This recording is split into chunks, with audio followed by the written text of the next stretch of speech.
हरे कृष्ण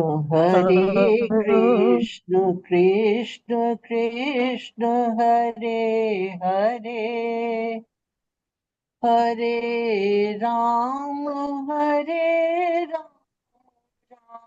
राम हरे हरे, हरे कृष्ण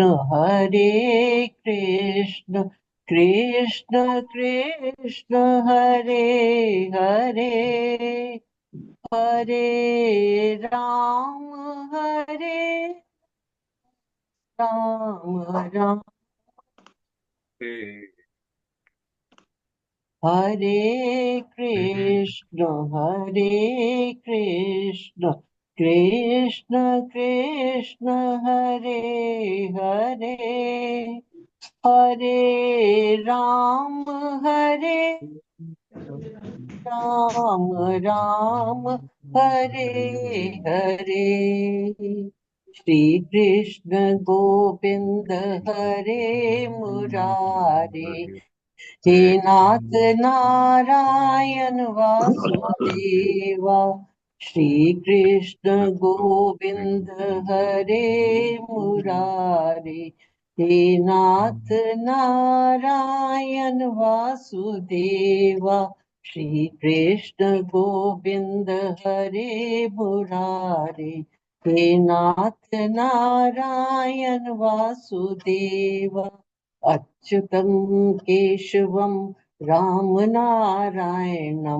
कृष्णदामोदरं वासुदेवं हरे, अच्युतं केशवं रामनारायणं कृष्णदामोदरं वासुदेवं हरे, गोविन्द जय जय गोपाल जय जय, राधा रमण हरि गोविंद जय जय, गोविंद जय जय गोपाल जय जय, राधा रमण हरि गोविंद जय जय, गोविंद जय गोपाल जय जय, राधा रमण हरि गोविंद जय जय, गोविंद जय जय गोपाल जय जय, राधा रमण हरि गोविंद जय जय, हरे कृष्ण।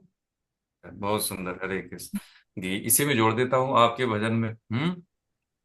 गीता पढ़ूं मैं, गीता सुनूं मैं, गीता पढ़ूं मैं, गीता सुनूं मैं, गीता की चर्चा हर पल करूं मैं, गीता पढ़ूं मैं, गीता सुनूं मैं, गीता पढ़ूं मैं, गीता सुनूं मैं, गीता की चर्चा हर पल करूं मैं, गीता हमारे हृदय में होवे, गीता हमारे हृदय में होवे, हे नाथ नारायण वासुदेव, श्री कृष्ण गोविंद हरे मुरारे, हे नाथ नारायण वासुदेव,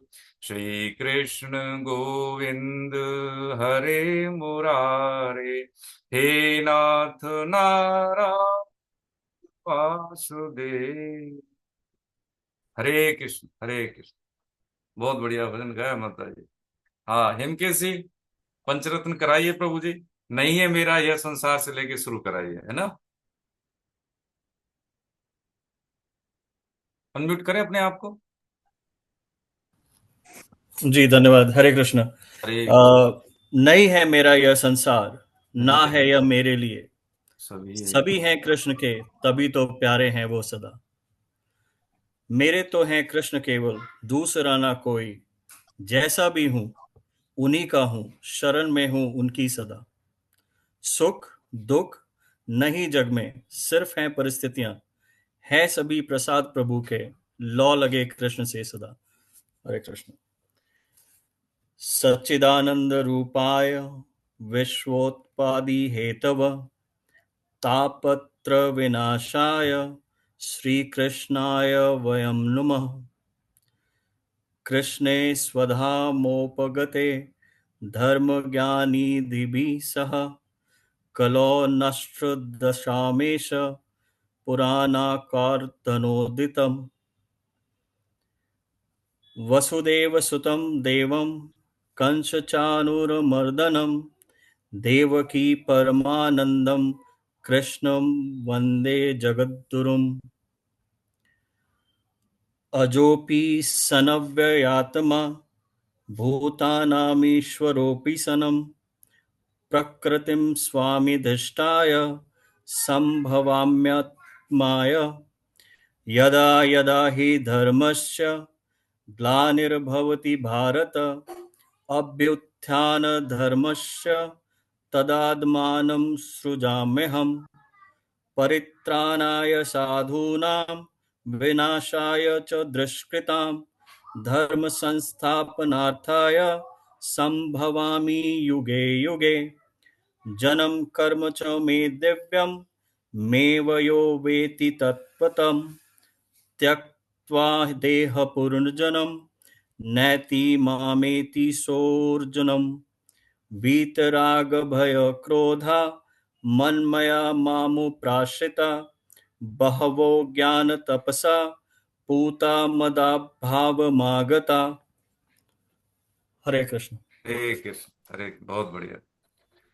वसुदेव सुतं देवं कंस चाणूरमर्दनम् देवकी परमानन्दं कृष्णं वन्दे जगद्गुरु। श्रीकृष्णं वन्दे जगद्गुरु। हरे कृष्ण। आप सभी वैष्णव जनों के चरणों में दंडवत प्रणाम। हरे कृष्ण। नाम आप सबको। नारायणं नमस्कृत्य नरं चैव नरोत्तमं देवीं सरस्वतीं व्यासं ततो जयमुदीरये।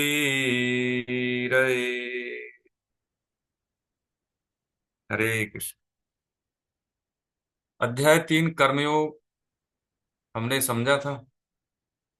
अब आप अध्याय 1 अर्जुन विषाद योग, दूसरा अध्याय सांख्य योग, उसमें भगवान ने पहले ज्ञान की बात बताई 2.11 से, उसके बाद कर्मयोग की ही बातें बताई उन्होंने। कर्मयोग का सिद्धांत, कर्मयोग की महिमा और कर्तव्य कर्म पालन की कला।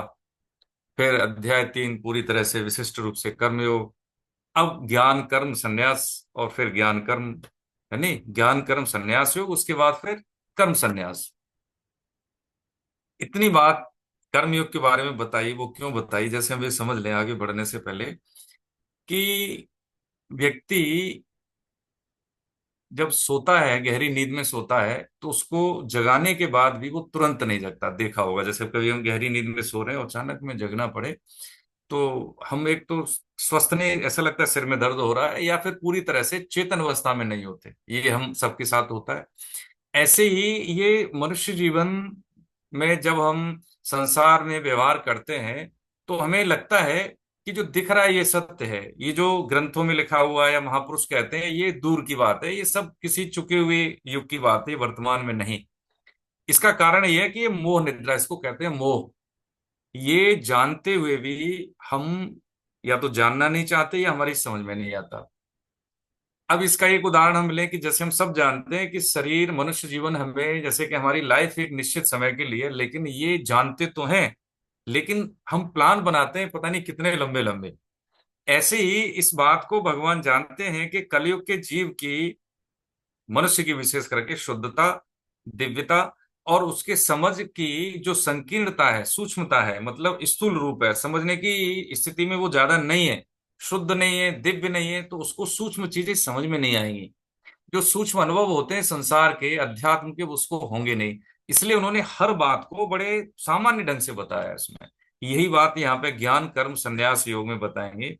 ज्ञान कर्म संन्यास योग का मतलब है, ज्ञान का मतलब है जानना है। क्या जानना? कर्म संन्यास, यानी कर्म से संन्यास का मतलब है कर्तापन का त्याग। कर्मों से कर्तापन का त्याग हम कैसे करें, इस बात को जानने की बात कही भगवान ने। जब हम कर्मों से कर्तापन का त्याग हटा देते हैं, यानी कर्तापन हटा देते हैं, तो जो बचता है वो भगवान से योग युंजन होता है। इसी का नाम है ज्ञान कर्म संन्यास योग। जब आप देखेंगे, आपके पास वो भावार्थ है, उसमें अगर कोई आप में से कोई ऐसे साधक जन हो जिनके पास पुस्तक नहीं हो तो बता दें, मेरे ख्याल से सबके पास पहुंच गई होगी, है ना? तो ज्ञान कर्म संन्यास योग, ये हम 5 भागों में इस अध्याय को समझ लेते हैं। इसमें 5 चीजें हम समझेंगे विशेषकर, कि इसमें ज्ञान के स्रोत समझेंगे, कि हम इस बात को क्यों माने, इसके क्या प्रमाणिक आधार हैं, और इसकी प्रमाणिकता का जो आधार है वो क्या है, किस बेस पे हम प्रमाणिक कह रहे हैं, एक तो ये समझेंगे। दूसरा समझेंगे कर्म की तात्विक समझ।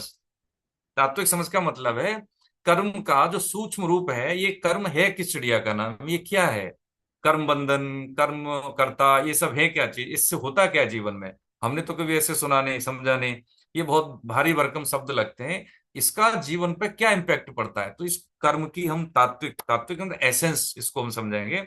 और है सिद्ध कर्म योगी, ज्ञान योगी के लक्षण क्या है। जैसे मान लीजिए कोई कर्म योग जिसका सिद्ध हो गया, या कोई कर्म योगी है, तो उसके क्या उसके गुण है, एबिलिटी क्या है उसकी, ठीक है। और इस ग्रस्त में रहते हुए, संसार में रहते हुए, व्यापार करते हुए, इस माया नगरी में रहते हुए, हम ये कर्म योग को कैसे कर सकते हैं, कि ऐसा तो नहीं ना हम इधर के रहे ना उधर के रहे।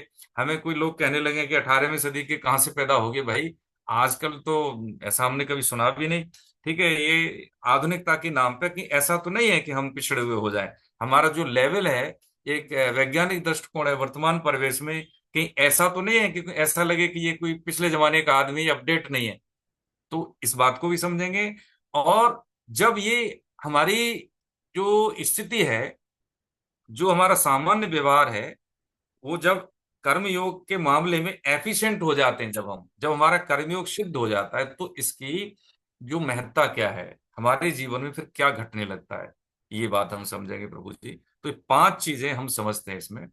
तो अभी प्रार्थना करवा दिए है हेमकेश जी ने, ठीक है। अब ये पंचरत्न इसी में है, ठीक है, पंचरत्न इसी में है, कि कम से कम हमसे कुछ साधन न सदे तो इतना हो जाए कि हमारा डिमोशन नहीं हो, ठीक है। प्रमोशन नहीं ले पाए हम, अपने आप की उन्नति नहीं कर पाए, तो लेकिन इतना तो कर लें कि हमारा यहाँ से इस मनुष्य जीवन से हमारा पतन न हो, ठीक है। ये बात हम समझेंगे इस अध्याय में, ठीक है। तो ये पंचरत्न इसी अध्याय में से 4.6 से लेकर के 4.10 तक, जो भी हेमकेशी ने जिनका वाचन किया है, ठीक है। हरे कृष्ण। अध्याय 3 में एक एक 2 मिनट में हम समझ लेते हैं क्या क्या हमने समझा था।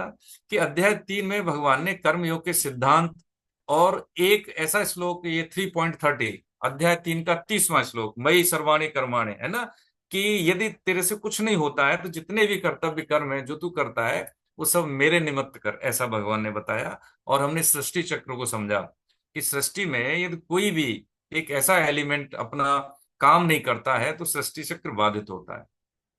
जैसे शरीर का कोई एक काम अंग काम न करे तो शरीर स्वस्थ नहीं है, ऐसे ही तो हर व्यक्ति को अपना कर्तव्य कर्म तो करना ही होगा। यदि वो नहीं करता है तो उसके जीवन में बाधा पैदा होती है, चाहे शारीरिक अस्वस्थता के रूप में या फिर उसको कैरियर के रूप में, कहीं ना कहीं उसको प्रॉब्लम आती ही है, ऐसा भगवान ने कहा। फिर भगवान ने बताया कि यदि हम केवल अपने लिए ही हम खाते हैं, अपने लिए सुख आसक्ति के लिए, अपनी सहजता के लिए, अपनी जो कंफर्ट जोन को मेंटेन करने के लिए कर्म करते हैं, तो ऐसे व्यक्ति को चोर कहा। क्योंकि मनुष्य के अलावा जितने भी जीव हैं सब दूसरों के हित में ही काम करते हैं। सिंपल सा सिद्धांत है कि जो हम चाहते हैं और उस चाहने के लिए हम दूसरों के लिए वही व्यवहार करें, तो हमें अपने जो हित के लिए, अपनी अनुकूलता के लिए हमें कोई अलग से प्रयत्न नहीं करने पड़ते। जैसे कि यदि कोई भी व्यक्ति, इस सृष्टि की बात हो रही है, घर परिवार की नहीं, व्यापक स्तर पर बात हो रही है, कि यदि अपना कर्तव्य कर्म करता है, जैसे जिसको हम यज्ञ कर्म भी कहते हैं, नियत कर्म भी कहते हैं, स्वभावजा कर्म भी कहते हैं, एक ही बात है, तो उसको अपनी आवश्यकता की पूर्ति के लिए कोई समस्या नहीं पैदा होती, उसकी आवश्यकताओं की पूर्ति होती ही है। एक सिद्धांत ये है। दूसरा क्या है, कि यदि इसमें लालच, ग्रीड, तो उसकी कभी पूर्ति होती नहीं है। यानी नीड की हमेशा पूर्ति होती है, ग्रीड की कभी पूर्ति नहीं होती। ऐसा अध्याय 3 में हमने समझा। अध्याय 4 जो है अध्याय 3 का ही इनहेंस है, यानी परसिस्ट है, उसी के आगे की बात इसमें है।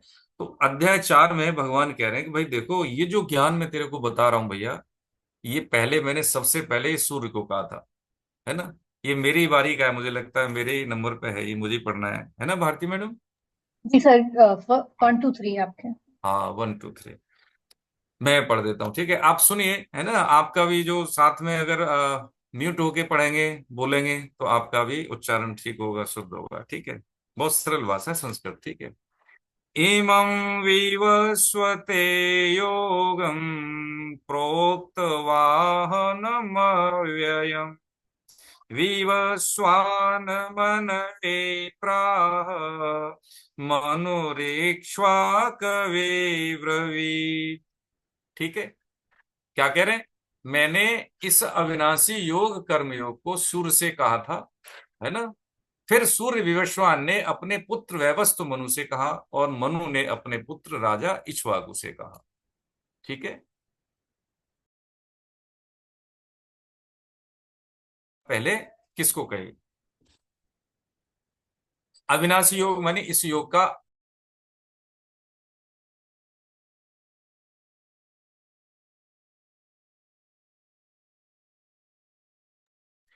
मैंने इस अविनाशी योग यानी कर्म योग को सूर्य से कहा। फिर सूर्य यानी विवस्वान, विवस्वान किसके लिए? सूर्य भगवान के लिए, ने अपने पुत्र वैवस्वत मनु से कहा। मनु से ये इक्ष्वाकु, राजा इक्ष्वाकु को आया ये ज्ञान। ऐसा उन्होंने क्रम बता दिया। जब ये क्रम बताया तो आगे बताते हैं, भगवान का श्लोक है कि हे परंतप, यानी दूसरा श्लोक है, एवं परंपरा प्राप्तम इमं राजर्षयो विदु सकाले महता योगो नष्ट परंतप। तीसरा भी मैं पढ़ देता हूं क्योंकि इसी अनुक्रम में है। स एवायं मया तेद योग प्रोक्त पुरातन भक्तोऽसि मे सखा चेते रहस्यम ह्येतदुत्तमम्। दूसरे श्लोक में कहा कि परंतप मने शत्रुओं का तापन करने वाला परंतप। ये परंपरा से प्राप्त हुआ इस कर्म योग को राजर्षियों ने जाना, परंतु बहुत समय बीत जाने के कारण वह योग इस मनुष्य लोक में लुप्त प्राय हो गया। यहाँ पे दो शब्द हैं, एक तो क्या है? परंपरा, कि ये जो चला आ रहा है ये आदिकाल से चला आ रहा है ना, जब से सृष्टि है, जब से सूर्य है सृष्टि है, तब से चला आ रहा है। एक तो ये ज्ञान कैसा है? ये परंपरा से चला आ रहा है, ये मैन मेड नहीं है, ठीक है। एक तो ये बात निकली। दूसरी बात, राज ऋषियों, यानी कि ये राजा, राजा कैसे थे? गृहस्थ थे, वो हमारी तरह ही वो गृहस्थ थे, वो है ना। सूर्य भी ग्रस्त है इसमें, मनु भी ग्रस्त है इसमें, और इक्ष्वाकु भी ग्रस्त है इसमें। और जितने भी राजा हैं वो सब राज ऋषि का मतलब है, राजा ऐसा धर्मयुक्त शासन करते थे कि वो राजा ऋषियों के ही समकक्ष हुआ करते थे, है ना। राजा निमि ने वशिष्ठ मुनि को श्राप दिया, और वशिष्ठ मुनि ने राजा निमि को, ये भागवतम में प्रकरण है। तो राजाओं की स्थिति बहुत राज ऋषियों यानी ऋषियों जैसी ही होती थी। वो अपनी कर्तव्य पालन में, परंपरा में, धर्म युक्त अनुपालन में वो ऋषियों से कहीं कम नहीं हुआ करते थे, इसलिए उनको राज ऋषियों की संज्ञा दी। परंतु बहुत समय बीत जाने के कारण वह योग इस मनुष्य लोक में भैया लुप्त हो गया। लुप्त को मतलब अब उसको अनुपालन करने वाले, व्यवहार में उसका उपयोग करने वाले प्राय समाप्त हो गए, इसलिए मुझे आना पड़ा। अब यहां से भगवान बता रहे हैं कि मैं अवतार वाक्य सिद्धांत क्या है, वो ये एक भूमिका इसकी बनी यहां से, ठीक है। तो यहाँ अर्जुन का प्रश्न ये होता है कि उन्होंने जब कहा कि भाई मैंने सबसे पहले सूर्य को कहा, फिर ऐसे करके मनु के माध्यम से, इक्ष्वाकु के माध्यम से इस परंपरा में आया, तो अर्जुन के मन में ये हुआ कि भाई साहब ये बताइए, आप तो मेरे संगी साथी हैं, हमारे से 2 4 साल बड़े हैं आप। तो उन्होंने जो प्रश्न बनता है वैसे प्रश्न नहीं किया, ये प्रश्न करने की कला ये है अर्जुन की। तो यहाँ से प्रश्न क्या बनता है उनके दिमाग में कि भाई ये है तो मेरे साथी है, सूर्य को कैसे कह देते हैं? सूर्य तो सृष्टि से शुरू है, उनको इन्होंने कैसे कहा?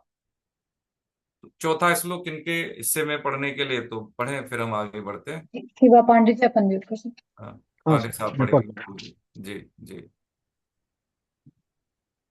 अपरम भवतो जन्म परम जन्म विवस्वतः हम्म कथमेत द्विजानीयां त्वमादो प्रोक्तवानिति। हम्म आपका जन्म तो अभी का है और हम्म सूर्य का जन्म बहुत पुराना है। हम्म अतः आपने ही सृष्टि के आरंभ में हम्म। सूर्य से यह योग कहा था, ये बात मैं कैसे समझूं? बहुत बढ़िया। देखिए, अब जो हमने पहले दूसरे तीसरे जो श्लोक थे उसमें परंपरा की बात की ना, तो जैसे एक बात समझ लेते हैं हम कि जब हम अब बच्चे को भी पढ़ाते हैं या हम भी खुद खुद पढ़े हुए हैं जहाँ पे भी, उसी संस्था में उसी इंस्टीट्यूट में एडमिशन लेते हैं जो ठीक ठाक है, जो प्रमाणिक है, कहीं ना कहीं किसी यूनिवर्सिटी से वो किसी बोर्ड से वो अफिलिएटेड है, ये हम सब जानते हैं। नहीं तो हम नहीं पढ़ते, उसकी डिग्री मान्य नहीं होती है, हम सब जानते हैं। तो इसमें एक बात समझने की है कि हम किसी भी ज्ञान को धारण करने से पहले या उसमें जाने से पहले ये देखते हैं कि संस्था प्रमाणिक है कि नहीं है। क्योंकि हिंदू वांग्मय में, हमारे हिंदू परंपरा में चार संप्रदाय हैं, चार यूनिवर्सिटी हैं जो हमें एक वैलिडेशन देती है ना। कौन कौन सी है? एक तो ब्रह्म संप्रदाय है, ठीक है, रुद्र संप्रदाय है, श्री संप्रदाय है, और कौन सा संप्रदाय? चार संप्रदाय, श्री, ब्रह्म, नाथ रुद्र और संप्रदाय। निम्बार्क, है ना।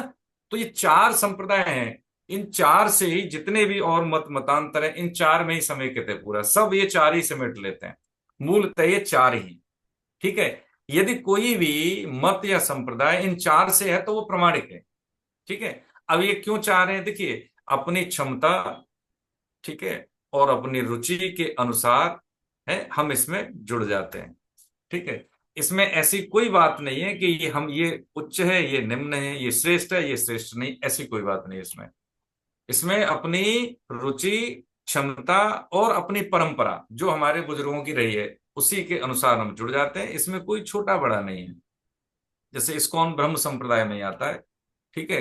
अब इसके अलावा जैसे होता है कई बार जिसका कोई संबंधित नहीं है, उसकी जो देखा जाए तो उसका जो जो निकासी है, जो उसकी ओरिजिन है, इनके अलावा कहीं और है, तो वो प्रमाणिक नहीं है, ठीक है। ये बात हमें समझ लेनी चाहिए कि हम कहीं पे भी, जैसे आप ये क्लास में भी जुड़े, अब आप लोग देखिए साइंटिफिक एटीट्यूड से जीवन जीने वाले हैं, वैज्ञानिकता के आधार पर, तर्कवाद के आधार पर आप चीजों को समझते हैं और व्यवहार करते हैं। तो मेरा एक ही निवेदन है कि हम किसी संस्था से या किसी व्यक्ति से क्यों जुड़ रहे हैं, इससे हमें क्या मिल रहा है और हमारे जीवन में क्या परिवर्तन आने वाला है। ग्रंथ का अध्ययन करने का यही प्रयोजन होता है कि हम इसको क्यों पढ़ें, इससे हमारे जीवन में क्या घटेगा, क्या वैल्यू एडिशन होगा और इसकी प्रमाणिकता के आधार क्या है, ठीक है। ये परंपरा भगवान ने इसलिए बताई कि मैं तेरे को ऐसी हवा में नहीं फेंक रहा भाई। ये एक आदिकाल से सृष्टि से चला आ रहा एक ये सिद्धांत है जो चार मतों के आधार पर ही आगे ये शाखाओं में फैला है। हर किसी संप्रदाय की शाखा कहीं ना कहीं जाके इसी में जाके मिलती है। ये तो परंपरा की बात बताई। फिर अर्जुन ने ये प्रश्न किया कि देखो साहब, आपका जन्म तो अभी का है, मेरे साथ साथ क्यों भाई, सूर्य का जन्म तो बहुत पुराना है। आपने ही सृष्टि के आरंभ में सूर्य से यह योग कहा था, यह बात मैं कैसे समझू? अब जो लास्ट का जो स्टेटमेंट है, यह बात मैं कैसे समझू, ये कैसे, ये प्रश्न करने की कला है कि देखो प्रभु जी, ये बात जम तो नहीं रही मुझे, ठीक है, लेकिन आप कह रहे हैं तो मैं मान लेता हूं, ठीक है, आप मेरे सखा हैं, आप तो भगवान हैं, लेकिन ये मेरी बुद्धि में कैसे आए? ये बात कही उन्होंने। इस बात को मैं कैसे समझू? इसी को कहते हैं कि शरणागत का लक्षण। यदि कोई शिष्य, गुरु शिष्य परंपरा में यदि कोई गुरु ऐसी बात कह देता है तो शिष्य की समझ में ना आए, तो शिष्य ये नहीं कहता कि देखो जी आप जो कह रहे हो वो मेरे को तो लगता नहीं, वो ये कहता है ठीक है आप कह रहे हैं, लेकिन ये मेरी समझ में कैसे आए, ये प्रश्न करने की कला है। और यदि ऐसी कला हमारे व्यवहार में आ जाए, तो चाहे हम नौकरी में हो, व्यवसाय में हो, या किसी भी ऐसे वातावरण में हो जहां पे बात करने की जरा से तरीके से चीजें बदल जाती है, तो वहां पे हमारे व्यवहार से किसी को आहत नहीं होना पड़ेगा। मैडम, किसी का मुझे लगता है अनम्यूट हो गया है, डिस्टरबेंस आ रही है इसमें, देख लीजिए। तो ये अर्जुन ने कहा, और वह पांचवा श्लोक कहते हैं भगवान अर्जुन के प्रश्न के उत्तर में। हरे कृष्ण। पढ़िए, किनकी बारी है? जी श्री भगवानुवाच जी माता जी। व्यतीतानि जन्मानि तव चार्जुन हम्म तान्यहं वेद सर्वाणि न त्वं वेत्थ परन्तप। परंतप अर्जुन, मेरे तेरे तो बहुत से जन्म हो चुके हैं। उन सबको मैं जानता हूँ, पर तू नहीं जानता। बहुत बढ़िया। अब उन्होंने बताया यहाँ से जो भूमिका थी अवतारवाद की वो बताएंगे, तो उन्होंने बता दिया कि मेरे और तेरे बहुत से जन्म हो चुके हैं, उन सबको मैं जानता हूं पर तू नहीं जानता। ये भगवान की जो पिक्चर दिख रही है ये अवतार की है कि मेरे इतने जन्म हो चुके हैं। तुम यही मत समझो कि मैं तेरे लिए ड्राइवर यानी सारथी का रूप लेके बैठा हूं, मेरी स्थिति दूसरी है। लेकिन हाँ, तुमको पता नहीं है, तुम नहीं जानते, मैं जानता हूं। लेकिन हम भी जानते हैं। हम कब जानते हैं? ये एक शास्त्रों में ये प्रमाणिक तथ्य है कि जब जीव माता के गर्भ में होता है तो उसको 100 जन्मों की याद होती है। ठीक है, जब माँ के गर्भ में होता है तो। और उसको ये भी याद होता है कि मैं क्या कमिटमेंट करके आया था, और अब मेरे को सब याद है। लेकिन जैसे ही बालक माता के गर्भ से पैदा होता है उसके बाद कुछ प्रक्रियाओं में वो भूल जाता है। लेकिन उसको जो वातावरण मिलता है कौन सा? मनुष्यत्वम मुमुक्षुत्वम महापुरुष संश्रय, यानी उसको संग मिलता है, शास्त्रों का मिलता है। ऐसा नहीं मिलता, सबको मिलता है। ठीक है। और उसको जिज्ञासा भी होती है अंदर से, सबको होती है। ऐसा नहीं कितना भी दुष्ट हो उसको भी होता है कि मैं अच्छा करूं। और तीसरी बात क्या है कि महापुरुष संश्रय हो गया, शास्त्र हो गया, और संतों का या महापुरुषों का या योग्य व्यक्तियों का उसको मिलता है, संग मिलता है। लेकिन क्या है कि अपनी कुछ प्रायोरिटी कुछ होती है, सांसारिक 25% वो उस पर भारी पड़ जाती है और वो क्विट कर लेता है। तो कह रहे हैं उन सबको मैं जानता हूं पर तू नहीं जानता। लेकिन जब माँ के गर्भ में जीव होता है मनुष्य शरीर पाने के लिए, तब उसको याद होती है, लेकिन फिर वो भूल जाता है। लेकिन जैसे ही उम्र चुकने के बाद जब इंद्रियां शिथिल हो जाती हैं और जिनके कारण वो मोह रूप में जो अपना जो कर्तव्य कर्म जो करना था मनुष्य शरीर में आके वो नहीं करता, तो उसको जलन होती है हृदय में। उसको ऐसा लगता है, छटपटाहट होती है, उसको शांति नहीं मिलती। चाहे कितने उसको सुख सुविधा मिल जाए घर में, लेकिन उसको ऐसा लगता है कि मेरा कुछ खो गया है। हम देख लें सभी, ठीक है, हमारे आसपास हमसे उम्र में बड़े हैं, बुजुर्ग हैं, यदि उनका भजन मन भर के नहीं हुआ है जो होना चाहिए, होश भर के, या हम कुछ भी कह सकते हैं, साधन नहीं हुआ है, भजन नहीं हुआ है, और जो भगवत प्राप्ति का लक्ष्य नहीं हुआ है, तो पक्की बात है कि सुविधाओं से उनके मन में शांति नहीं है। इसके लिए कोई रॉकेट साइंस नहीं, सब देख लें। इसमें प्रत्यक्ष प्रमाण की जरूरत क्या है? प्रत्यक्ष अवगम, ये विद्या ऐसी है जिसका प्रत्यक्ष अनुभव होता है, हमारे कहने से या किसी दूसरे के कहने से कोई बात नहीं। तो ये पक्की बात है, जो हमें करना चाहिए था वो हमने नहीं किया, इसलिए हम परेशान हैं, इसलिए हम अशांत हैं, इसलिए हमें प्रॉब्लम है, इसलिए हम कष्ट में हैं। ये बात यहाँ पे अर्जुन की रही। और अर्जुन की बात ये रही कि मैं नहीं जानता हूं, तो भगवान ने कहा मैं तो जानता हूं, तू नहीं जानता है। लेकिन ये जीव हम में से सब जानते हैं। ठीक है, अपने कमिटमेंट को हम भूल जाते हैं। यहाँ पे फिर भगवान आगे बताते हैं कि अब तेरे को कैसे समझाऊं, तो याद दिलाते हैं। क्या याद दिलाते हैं? देखिए कि 4.6 में अजोपिसन व्यात्मा भूता नामी शरोपिसन, हम पंचरत्न पढ़ते हैं। तो पूरी गीता में देखिए प्रभु जी, पूरी गीता में ये ऐसे 5 श्लोक हैं, है ना, 4.6 से लेकर के 10 तक, कि यदि हम इनका पाठ रोज करते हैं तो जीवन में एक चीज हमारे में घट जाएगी कि हमारा प्रमोशन नहीं होगा, उन्नति नहीं हुई, हमारी आध्यात्मिक उन्नति नहीं हुई, तो हमारा जो पतन नहीं होगा, हमें निकृष्ट योनि नहीं मिलेगी। इससे इसका डेली दैनिक दैनिक पाठ करने से, ये सिद्धों का भी वचन है और स्वामी जी का तो है ही, कि मैं इस बात की गारंटी लेता हूं यदि कोई व्यक्ति कुछ भी साधन न होने पावे और ये 5 ये जो श्लोक हैं अध्याय 4 के दैनिक वाचन करता है, घर में बोलता है, तो उसका पतन नहीं होगा। इसलिए हम सबको याद होनी चाहिए। मैं 6, 7, 8, 9, 10 मेरे साथ म्यूट होकर आप सब बोलेंगे, ठीक है? जैसा मेरा उच्चारण है आप कोशिश करें, आप बोल लेंगे, ये बहुत सरल है, ठीक है? इसमें से 2 श्लोक तो बड़े लोकप्रिय हैं, आप सब जानते हैं, महाभारत सीरियल सबने देखा है। बाकी के 3 आप याद कर लेंगे, इसमें कोई ज्यादा बड़ी बात नहीं, ठीक है? मेरे साथ बोलेंगे, ठीक है, लय में बोलेंगे। इसमें क्या है कि अवग्रह है, जैसे छोटी ई जैसा लिख रहा है ना, तो इसका कोई उच्चारण नहीं होता। इसका क्या है, दीर्घ स्वर में बोलते हैं, जहां पे ओ की मात्रा है तो लंबा हो जाता है, जैसे अजो पे बोलेंगे, अजो पे नहीं बोलेंगे, है ना? तो ये हम ध्यान रखेंगे। बाकी तो सब समझते हैं हम लोग, कोई ज्यादा हार्ड नहीं है ना? अजोऽपि सन्न व्ययात्मा भूतानामीश्वरोऽपि सन् प्रकृतिं स्वामधिष्ठाय सम्भवाम्यात्ममायया यदा यदा हि धर्मस्य ग्लानिर्भवति भारत अभ्युत्थानमधर्मस्य तदात्मानं सृजाम्यहम् परित्राणाय साधूनां विनाशाय च दुष्कृतां धर्म संस्थापनार्थाय संभवामि युगे युगे जन्म कर्म च मे दिव्यमेवं यो वेत्ति तत्त्वतः त्यक्त्वा देहं पुनर्जन्म नैति मामेति सोऽर्जुन वीतराग भय क्रोधा मन्मया मामुपाश्रिताः बहवो ज्ञान तपसा पूता मद्भावमागता। ये है 4.6 से लेकर के 4.10। ये हम सबको याद होने चाहिए, हमारे घर में सबको, हर मेंबर को। ठीक है, हाँ, बच्चों को भी याद होना चाहिए, बच्चे बड़ा अच्छे से याद कर लेते हैं भाई। हाँ, इसको कराएं सबको, सब अपने ऐसा एक वो निकाल लें, ऐसा करके आ जाएगा ना, पंचरत्न करके नेट पे डालेंगे तो आ जाएगा, नहीं तो हम व्हाट्सएप कर देंगे आपको, उसका प्रिंट लेके चिपका दें घर में।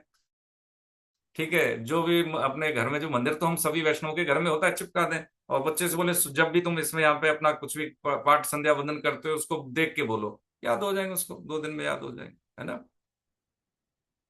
अब यहाँ कह रहे हैं 4.6 में, मैं अजन्मा अजोपि सन्न व्ययात्मा भूतानामी स्वरूपिशन, मैं अजन्मा हूं, अविनाशी स्वरूप होते हुए भी, संपूर्ण प्राणियों का ईश्वर होते हुए भी, अपनी प्रकृति को यानी प्रकृतिम स्वाम दिष्टा है, प्रकृति को अधीन करके अपनी योग माया से नहीं, योग माया से प्रकट होता हूं। अजन्मा का मतलब मेरा जन्म नहीं होता, और इसका प्रमाण देखिए भागवतम में भी है, इसका प्रमाण मानस में भी है, और इसका प्रमाण देखिए गुरुमुखी में भी है। उसमें कहते हैं ना, भय प्रकट कृपाला, प्रकट हुए ना, दीन दयाला, है नहीं, हमारी तरह गर्भ से, माता के गर्भ से पैदा नहीं हुए। और उसमें एक ओंकार सतनाम कर्ता पुरख निर्भव निर्वैर अकाल मूर्त अजूनी सैवम गुरु प्रसाद। अजूनी का मतलब अयोनिस, माता के गर्भ से पैदा नहीं होते। ठीक है, ये प्रकट होते हैं, है ना। ईश्वर होते हुए भी अपनी प्रकृति को अधीन करके अपने योग माया से प्रकट होता हूं। ये तो बताया अवतारवाद, यानी कैसे भगवान इसमें अवतार। अवतार का मतलब होता है अवतरण। अवतरण का मतलब अब माने, अब जो उपसर्ग है, अब जैसे लगाते हैं उन्नति, उन्नति के आगे अलग अब लगा देंगे तो अवनति हो गया ना, है ना। ऐसे ही अब का मतलब है नीचे। अवतरण यानी अवतार का मतलब भगवान अपनी ऐश्वर्य वाली विभूति की स्थिति से वो नीचे उतर के आते हैं। नीचे क्यों? क्योंकि मनुष्य की जितनी सोच है, समझ है, उस स्तर पर नीचे आते हैं, है ना। अपनी अच्युत स्थिति से नीचे उतर के आते हैं। जो मनुष्य की समझ और सोच है, उसके आधार पर अपने ज्ञान का आदान प्रदान करने के लिए, जैसे कि अर्जुन प्रश्न कर रहे हैं, उस स्तर पर आते हैं। तो ये तो है अवतरण, इसलिए आते हैं वो। ठीक है। और हे भरतवंशी अर्जुन, जब जब धर्म की हानि, अच्छा ये अवतारवाद कब होता है? जब जब धर्म की हानि होती है तब तब अवतार होता है। कब कब धर्म की हानि? जब जब आवश्यकता हो। जब जब हो धर्म की हानि, बाढ़ है असुर अधम अभिमानी, ये मानस में भी कहा गया। देखिए समानता देखिए ग्रंथों की, है ना। जब जब धर्म की हानि और अधर्म की वृद्धि होती है, तब तब ही मैं अपने आप को साकार रूप से भैया प्रकट करता हूँ। हाँ, साकार रूप से। लेकिन कब प्रकट करता हूं? जब कोई नहीं होता धर्म की स्थापना के लिए, संस्थापना के लिए। यदि जब तक कोई फाइट करने वाला होता है, ऐसे अधर्मियों से दो चार करने वाला होता है, तब तक मैं आता नहीं, क्योंकि वो मेरा काम कर रहा है। लेकिन जब कोई होता नहीं है और सृष्टि में हाहाकार मच जाता है, तो ऐसी परिस्थिति में मुझे आना पड़ता है ना। ये अवतारवाद का प्रयोजन रहा। और क्यों? साधुओं ने भक्तों की रक्षा करने के लिए, पाप कर्म करने वालों का विनाश करने के लिए। अब देखिए कि जब सृष्टि का जो भगवान संचालन कहें, उत्पत्ति एक इशारे पे होती है, तो क्या ऐसे अधर्मियों का वो नाश इस सारे में नहीं कर सकते? लेकिन क्योंकि जिस स्तर पे आके अधर्मी अपना तांडव करते हैं, तो उसी स्तर पे आके भगवान उनका विनाश करते हैं, ताकि जो साधु हैं, जो संत हैं, जो महापुरुष हैं, उनके भाव की रक्षा हो सके और ये महसूस हो कि सत्य परेशान तो हो सकता है, पराजित नहीं हो सकता, इस भाव की रक्षा करने के लिए। ठीक है, पाप कम करने वालों का विनाश करने के लिए और धर्म की भली भांति स्थापना, धर्म संस्थापना अर्थात है धर्म संस्थापना। एक तो होती है स्थापना, एक होती है संस्थापना। स्थापना का मतलब होता है कि जैसे मान लीजिए कि एक सिस्टम हम बना आ रहा है, उसको हमने स्थापित कर दिया। एक होता है कि उस सिस्टम को बनाने के साथ साथ उसके रूपरेखा, उसका कॉन्स्टिट्यूशनल मेजर्स यानी मानक तैयार करना, ये होती है संस्थापना, यानी आरंभ की स्थापना, संस्थापना। ठीक है, जैसे सृष्टि का संचालन करने से पहले, सृष्टि का विकास होने से पहले सृष्टि के संचालन के नियम कानून बना देना, ये होती है संस्थापना। दोनों में फर्क है, स्थापना और संस्थापना। ठीक है, तो धर्म संस्थापना अर्थ है संभवामि, जब जब आवश्यकता होती है तब तक उस युग में मैं प्रकट होता हूं। अच्छा, कितनी बार? हाँ, हो सकता है एक समय में कई बार भी। समुद्र मंथन के समय भगवान कई, मतलब एक ही समय में कई अवतार हो गए, मोहिनी का हो गया, कच्छप का हो गया, ठीक है, और उधर इसमें जब अजित का हो गया समुद्र मंथन के समय, तो एक ही समय में कई बार हो गया। इसमें ये नहीं है कि एक समय में एक ही बार हो, नहीं, एक समय में मतलब जितनी आवश्यकता होती है उस आवश्यकता की पूर्ति के लिए भगवान का प्रकटीकरण होता है। ये अवतारवाद का सिद्धांत यहाँ पे समझा। अब उन्होंने बताया कि उन्होंने तो बोला कि भाई मेरा जन्म तो अभी का है ना, आपका भी अभी का है, पहले के जन्म आपके इतने, आप कैसे जानते हो, कैसे समझो? तो उन्होंने जन्म के साथ साथ कर्म की भी बात कही कि जन्म कर्म च मे दिव्य है, एवं यानी जन्म और कर्म, जन्म कर्म मेरे जो है वो दिव्य है, मेरे जन्म भी दिव्य है, कर्म भी दिव्य है। भगवान हमारी तरह कर्मों के अधीन पैदा नहीं होते। देखिए ये कर्म का सिद्धांत क्या है, देखिए एक चीज और हमें यह समझे, देखिए हमें ऐसा लगता है कि हम अपने बारे में जानते हैं, हमें बहुत नॉलेज है दुनिया में, geography, history, science, technology, IT वगैरह वगैरह, जो भी है ना, जो जो हमारी विधाएं हैं और जो हमारे प्रोफेशन है जिसके बारे में हम जानते हैं, उसके आधार पर हमारी रोजी रोटी है, परिवार का पालन पोषण होता है। देखिए वो एक एकांगी विधा है, वो कुछ भी नहीं है। अभी लखनऊ में एक डॉक्टर साहब जो अपोलो का फ्रेंचाइज लेके अपोलो हॉस्पिटल बनाया, जानने वाले हैं, बहुत बड़ा नाम था उनका। ठीक है, और जब अपोलो की व्यवस्था करी, उनका करीब 700-800 करोड़ में, ये सत्य घटना बता रहे हैं हम आपको, 700-800 करोड़ का इन्वेस्ट करने के बाद उनको लगा कि कुछ फंड्स की रिक्वायरमेंट है और प्रॉब्लम है, तो उनका जो सिस्टम था माइंड का, वो पता नहीं क्या हुआ कि वो डैमेज हो गया, और वो क्या कहते हैं कि वो उनकी ब्रेन डेथ हो गई। कई, मुझे लगता है 2-2.5 साल ऐसे रहे, और उस विद्या का कोई उपयोग नहीं रहा। बहुत लाइन लगती थी उनके हॉस्पिटल में उनको दिखाने वाले मरीजों की, एकदम से सन्नाटा, कुछ नहीं, खत्म, सब कुछ खत्म। अब जैसे तैसे किसी ने टेक ओवर किया, वो हॉस्पिटल तो रन कर रहा है, लेकिन वो व्यक्ति इतने ऊंचाई पे पहुंचने के बाद, देखिए वो समझ रहे हैं कि जो जिस ज्ञान के बल पे हम अध्यात्म और एथिक्स को तवज्जो नहीं देते, वो बालू की दीवार है प्रभु जी। लेकिन यदि इसी वैज्ञानिक ज्ञान के आधार को हम अध्यात्म का सहारा दे दें, तो ये यहां भी काम आएगा, वहां भी काम आएगा, और जीवन में शांति रहेगी। बिल्कुल डैमेज नहीं होगा, कुछ भी नहीं होगा, पक्की बात मान है। सुख दुख आते हैं लेकिन व्यक्ति का विनाश नहीं होता। लेकिन संपत्ति ऐश्वर्य होने के साथ साथ यदि अध्यात्म का सहारा नहीं है, तो व्यक्ति का विनाश हो जाता है उसमें। और एक जीवन नहीं, कई जीवन खराब होते हैं। विषय और विष, विष क्या है? विष का मतलब जहर, हम एक बार खा लेंगे तो हम मर जाएंगे, यही तो होता है। लेकिन विषय का सेवन एक जीवन नहीं खत्म करता, अनेकों जीवन खत्म कर देता है। इस बात को हम समझ लें प्रभु जी। हो सकता है समझ में ना आए, लेकिन जब आए तो देर न हो जाए, बस इतनी सी बात है। तो ये भगवान बता रहे हैं कि भाई देख, मेरा जो जन्म होता है ना, वो तेरी तरह नहीं होता, कर्मों के अधीन नहीं होता कि भाई हमारी आसक्ति है धन में, हमारी आसक्ति है भोगों में, तो शरीर पूरा हो गया तो जिसमें आसक्ति वही शरीर मिलेगा। लेकिन मान लीजिए किसी के भोगों में आसक्ति है, तो भोगों में आसक्ति भोग पूर्ति के लिए कोई जरूरी थोड़ी मनुष्य शरीर मिल जाए। भोग योनि तमाम है मनुष्य के अलावा, मनुष्य योनि तो साधन योनि है। इसलिए भगवान फिर भोग योनि देते हैं, कुत्ता बिल्ली बंदर शेर जो भी है। जिसको मांस खाने में तो ठीक है, मांस खाना है तो ठीक है, इसमें तो बाधा है मनुष्य शरीर में भाई। लेकिन तू शेर बन, ठीक है, गीदड़ बन, वो मांस ही खाते हैं, तू खा मांस, क्या दिक्कत है। ये स्थिति है। तो जो हमारे कर्म हैं वही डिसाइड करते हैं कि हमारी अगली योनि कौन सी है, पहली बात। तो जन्म और कर्म दिव्य हैं किसके? भगवान के। हमारे तो जन्म भी दिव्य नहीं है और कर्म भी दिव्य नहीं है, ठीक है। तो भगवान जब प्रकट होते हैं तो जिस माता के गर्भ से प्रकट होते हैं, इस तरह से तो नहीं होते जिस तरह से हमारा जन्म होता है। वो माँ बाप धन्य हो जाते हैं। हम तो माता पिता को कष्ट ही देते हैं, देखा जाए तो, है ना। देते कि नहीं देते? माँ को कष्ट देते हैं, जब से पैदा हो तभी से कष्ट दे रहे हैं। तो हमारे कहाँ से कर्म दिव्य हो गए, कहाँ से जन्म दिव्य हो गए? तो भगवान ने बता रहे हैं कि मेरे जन्म कर्म देख भाई दोनों दिव्य हैं। इस प्रकार मेरे जन्म कर्म को जो मनुष्य तत्व से जान लेना, यही तत्व से जान लेना है। कौन सा तत्व से जान लेना? जो हमने आपकी सेवा में निवेदन किया है कि भगवान कर्मों के अधीन पैदा नहीं होते। हम संसार में जैसे आते हैं उस संसार में नहीं आते। अब कैसे समझें कि भाई संसार में तो वो भी आ रहे हैं और हम भी आ रहे हैं, तो हो सकता है उनको भी किसी ने पनिशमेंट दिया होगा? नहीं नहीं।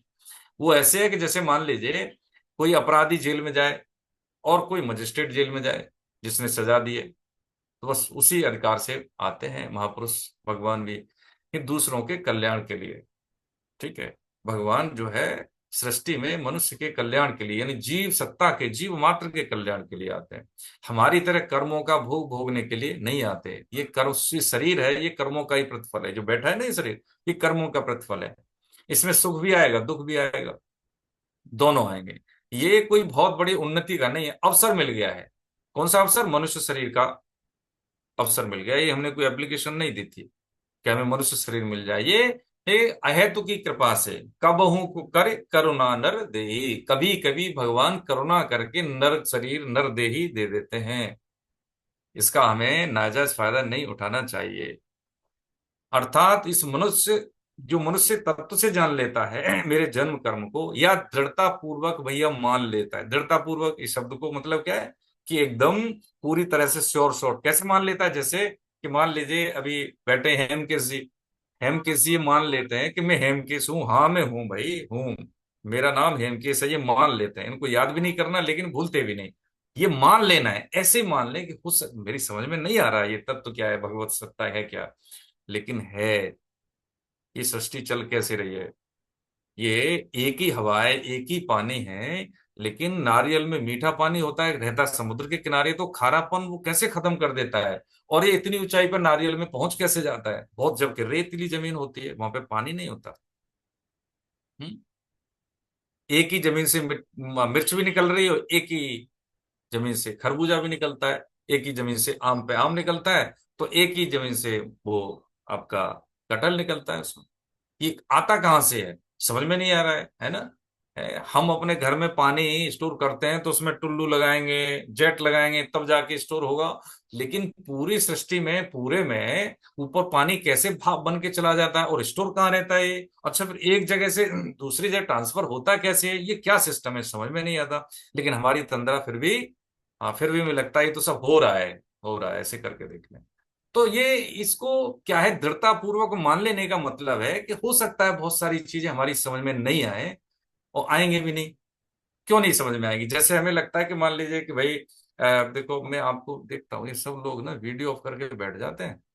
मैं देखो, हाँ अब देखो, हाँ देखिए, ठीक है, कुलदीप सिंह साहब, सुभाष सचदेव साहब, सुदर्शन जी, हरे कृष्ण, निधि मैडम, राजकिरण मिगलानी जी, संतोष जी और शालिनी जी ने ना, देखिए सब, अरे हे प्रभु, हे प्रभु, अरे ऐसा मत करो जी, है ना। हो सकता है बिजी हो लेकिन दर्शन भी दीजिए। तब आप दिखेंगे तो हमारा भी जो जो ना कुछ बात करने का मन करता है ना।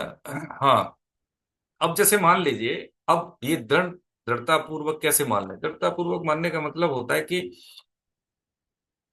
सुमेधा जी ने मान लीजिए आईआईटी किया, ठीक है। अब आईआईटी किया तो आईआईटी का सर्टिफिकेट मिलने के बाद जो इनका ज्ञान का बौद्धिक स्तर बना, उस बौद्धिक स्तर के आधार पर फिर आगे के एफर्ट्स इनके होते हैं। जो हो सकता है इनोवेटिव हो, मौलिक हो, या फिर हो सकता है कि रिसर्च पहले से हुई हो, उसको इन्होंने रिप्लान करके दे दिया हो। लेकिन क्या है कि इन्होंने वो आईआईटी की, ठीक है, उस लेवल को इन्होंने उस लेवल को पाने के लिए इन्होंने सुधारात्मक एफर्ट्स किए, कुछ एजुकेशन ली और वैल्यू एडिशन किया, ठीक है। ये जो दृढ़ता पूर्वक मान लेना है अध्यात्म का, इसका वैल्यू एडिशन का तरीका होता है शुद्धता। शुद्धता, शुद्धता का मतलब है कि जैसे हमारा आचरण शुद्ध, सत्य का आश्रय लेना। तो जैसे हमारा शरीर सत्य पे आश्रित है और हमने क्या इसको कर दिया है असत्य पे आश्रित। सत्य पे आश्रित कैसे? जैसे कि हमने खाना खा लिया, जवान मुंह से खाना खा लिया, तो हर अंग अपना ईमानदारी से काम करके उसको खाने से खून बना देता है, क्योंकि वो सत्य पे आधारित है ना। अब क्या करते हैं हम इसमें कि जो हम देखना चाहिए वो देखते नहीं, जो बोलना चाहिए वो बोलते नहीं, है ना, जो खाना चाहिए वो खाते नहीं, जो स्पर्श करना चाहिए वो स्पर्श करते नहीं। कि जो हमारे शरीर और इंद्रियों का जो विषय है, जो वास्तव में एक मनुष्य का होना चाहिए, एक मनुष्य शब्द उपयोग कर रहे हैं, जानवर नहीं, वो हम नहीं करते हैं। इसलिए जो मानने की शक्ति है वो हमारी अशुद्ध होती है। लेकिन यदि कोई जीवन के आरंभिक काल से, जैसे पहला ध्रुव, ठीक है, कबीरदास, ठीक है, मीराबाई, कितने ऐसे उदाहरण हैं, रैदास, इनकी परिवर्ष में या प्रभु प्रदत्त कुछ भी हम कह सकते हैं, तो उनको ये अध्यात्म के सिद्धांत उसके जीवन में घटने भी लगते हैं और वो समझने भी लगते हैं, ठीक है। अब ये दृढ़ता पूर्वक मान लेने का मतलब है कि चलो ठीक है, हमारी समझ में नहीं आ रहा ये चीजें, लेकिन हमारी बात पर विश्वास है, ग्रंथों की बात पर विश्वास है, जो हमारे पूर्वज हो चुके हैं, जिन्होंने अपनी आध्यात्मिक खोज की है, इतने बड़े महान महापुरुष हुए हैं, उनकी बात पर क्या विश्वास हमने नहीं करना चाहिए? यदि उस बात में विश्वास कर लेते हैं तो ऑटोमेटिकली क्या है, दृढ़ता का पूर्वक मतलब ये होता है कि पक्की बात मान लें कि ऐसा है। तो जब हम दृढ़ निश्चय कर लेते हैं तो वो काम फिर अपने आप होने भी लगते हैं। तो कह रहे हैं वो शरीर का त्याग करके पुनर्जन्म को प्राप्त नहीं होता, उसका फिर पुनर्जन्म नहीं होता, क्योंकि वो सिस्टम उसने जान लिया है। अब मान लीजिए कि हमारा जो फेवरेट है खीर है, और उसमें कोई जहर डाल दे, हमें मालूम है कि भाई इसमें जहर है, तो कितना ही कोई कैसे भी खिलाएगा जबरदस्ती, लेकिन बिल्कुल नहीं खाएंगे। कह रहे आपकी फेवरेट है, होगी भाई, हमें नहीं लेना देना, हम क्यों खाएं। बस इतनी सी बात है कि जीवन में यदि हमें पता लग जाए कि भाई जो मैं सिस्टम से जी रहा हूं ना भाई, इसका एक समय अंत क्या है कि कुछ भी नहीं है। हम कितना भी पद प्रतिष्ठा ऐश्वर्य इकट्ठा कर लें, यह जीवन में ईश्वर का सहारा नहीं है, परमात्मा का सहारा नहीं है, ये अध्यात्म नहीं है, तो वो जीरो, बहुत सारे जीरो हैं। वो कौन से डिपार्टमेंट में आगे? कुछ नहीं करने वाले डिपार्टमेंट में आगे। लेकिन यदि आश्रय एक ईश्वर का है, उस आश्रय में हमने मेहनत की, व्यवसाय किया, नौकरी की, है, घर गृहस्थी का पूरा सेवन किया, तो वो करने में आ गया। चाहे एक के आगे हम जीरो एक ही लगा पाए तो 10 तो हो गया, लेकिन 1000 जीरो बना दिया और एक नहीं है उसके सामने, तो वो देखो नील बटे जीरो ही है, वो कुछ नहीं है, वो कुछ भी नहीं। बस इतनी सी बात भगवान ने कही कि जो दृढ़ता पूर्वक मान लेता है वो शरीर का त्याग करके पुनर्जन्म को प्राप्त नहीं होता। प्रत्युत, प्रत्युत का मतलब ये कंजंक्शन है ना, प्रत्युत का मतलब क्या है कि वो मुझे ही होता है भाई, अवश्य वो मुझे ही होता है नहीं, उसको, उसी को कहते हैं भगवत प्राप्ति। वीत राग भय क्रोधा, यानी राग का मतलब है अनुकूलता, जिसमें राजी हम होते हैं, भय डर, क्रोध गुस्सा से सर्वथा रहित, यानी वो अगली स्थिति क्या होती है कि एक तो पुनर्जन्म तो मिलता नहीं, लेकिन जब तक वो जीवित रहेगा, जब तक वो शरीर में रहे, तब तक उसको ऐसा नहीं है कि कोई मिल जाए तो राजी हो जाए और कोई नहीं मिला तो परेशान हो जाए। डर नहीं होता, निर्भय हो जाता है वो। दूसरा, क्रोध नहीं आता है उसको। तीसरा, कि इनसे तीनों से मुक्त होके मुझ में तल्लीन, मेरे ही आश्रित। मुझ में तल्लीन का मतलब ये होता है कि वो घर गृहस्थी के काम को भी समझता है कि जैसे हमने बच्चों को नहीं चुना, माता पिता को नहीं चुना, तो ये भगवान के विधान के माध्यम से हम जिस परिवार में आ गए, ठीक है, तो इनकी सेवा करना मेरा धर्म है, ठीक है।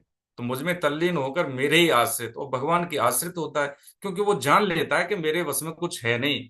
हम 2-2.5 किलो के आते हैं और 80 किलो के हो गए, 70 किलो के हो गए, तो जगत से ही तो ले लिया हमने, शरीर से लेके, संपत्ति से लेके, व्यवहार से लेके, सब कुछ हमें मिला हुआ है सिस्टम में। जैसे पाइप में पानी बह रहा है, ऐसे ही हम इस भगवान के सृष्टि चक्र में, इस सृष्टि रूपी पाइप में जीव पैदा होने के बाद वो बहता है, समय के साथ साथ बहता है, उसको मिलता रहता है उसमें, ठीक है। एंट्री करने के लिए जैसे हमने नौकरी में एंट्री की, उसके बाद हम क्या, एक समय के साथ साथ हायरार्की के अनुसार हमारा प्रमोशन होता रहता है। उसमें फिर जैसे कंपटीशन दे के हम आए थे, ऐसे दोबारा कंपटीशन नहीं देना होता।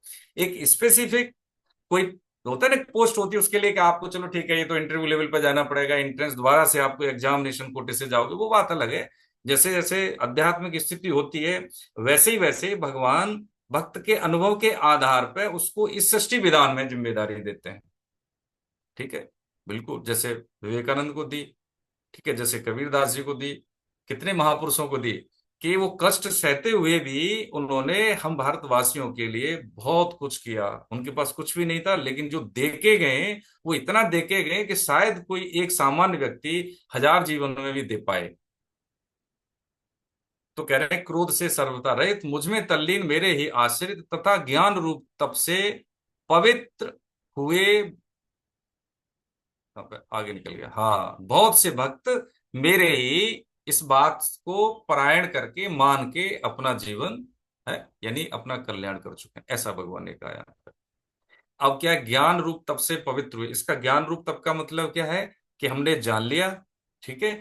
अब जो हमने जान लिया है, अब उसमें चाहे हमारे अनुकूल परिस्थिति आए या प्रतिकूल, हम अपने कर्तव्य कर्म को नहीं छोड़ेंगे। जैसे हमने जान लिया है कि मेरी खीर फेवरेट है, लेकिन इसमें जहर है, तो मैं भूखा रह लूंगा, नहीं भी खाऊंगा, 2 दिन नहीं मिलेगा ना, कोई दिक्कत नहीं, लेकिन मैं इसको खाऊंगा नहीं। ऐसे ही ज्ञान रूप तप से मतलब यही है कि जब मुझे ये बोध हो जाए, और बोध होने के बाद मैं फिर वो काम नहीं करूंगा जिस काम को करने से मेरे जीवन में, हाँ, ये कलंक लगे, यानी मेरा कर्म बंधन हो, मेरी जो स्थिति है वो मेरी कैसी हो, पतनकारी हो, मैं ऐसा काम नहीं करूंगा। ये भगवान ने पंचरत्न का ये एक श्योर शॉर्ट श्लोक जो उपदेश दिया है, 4.6 से लेकर के 4.10 तक, ठीक है।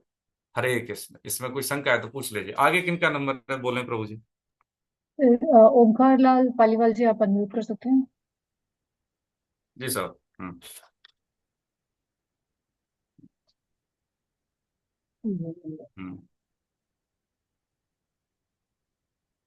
अगर वो नहीं कर पा रहे हैं तो सुमेधा पांडे जी, मैं आपको अनम्यूट हाँ, कर। सुमेधा जी पढ़िए। ये यथा मां प्रपद्यन्ते तांस्तथैव भजाम्यहम्। मम वर्तमानुवर्तन्ते मनुष्याः पार्थ सर्वशः।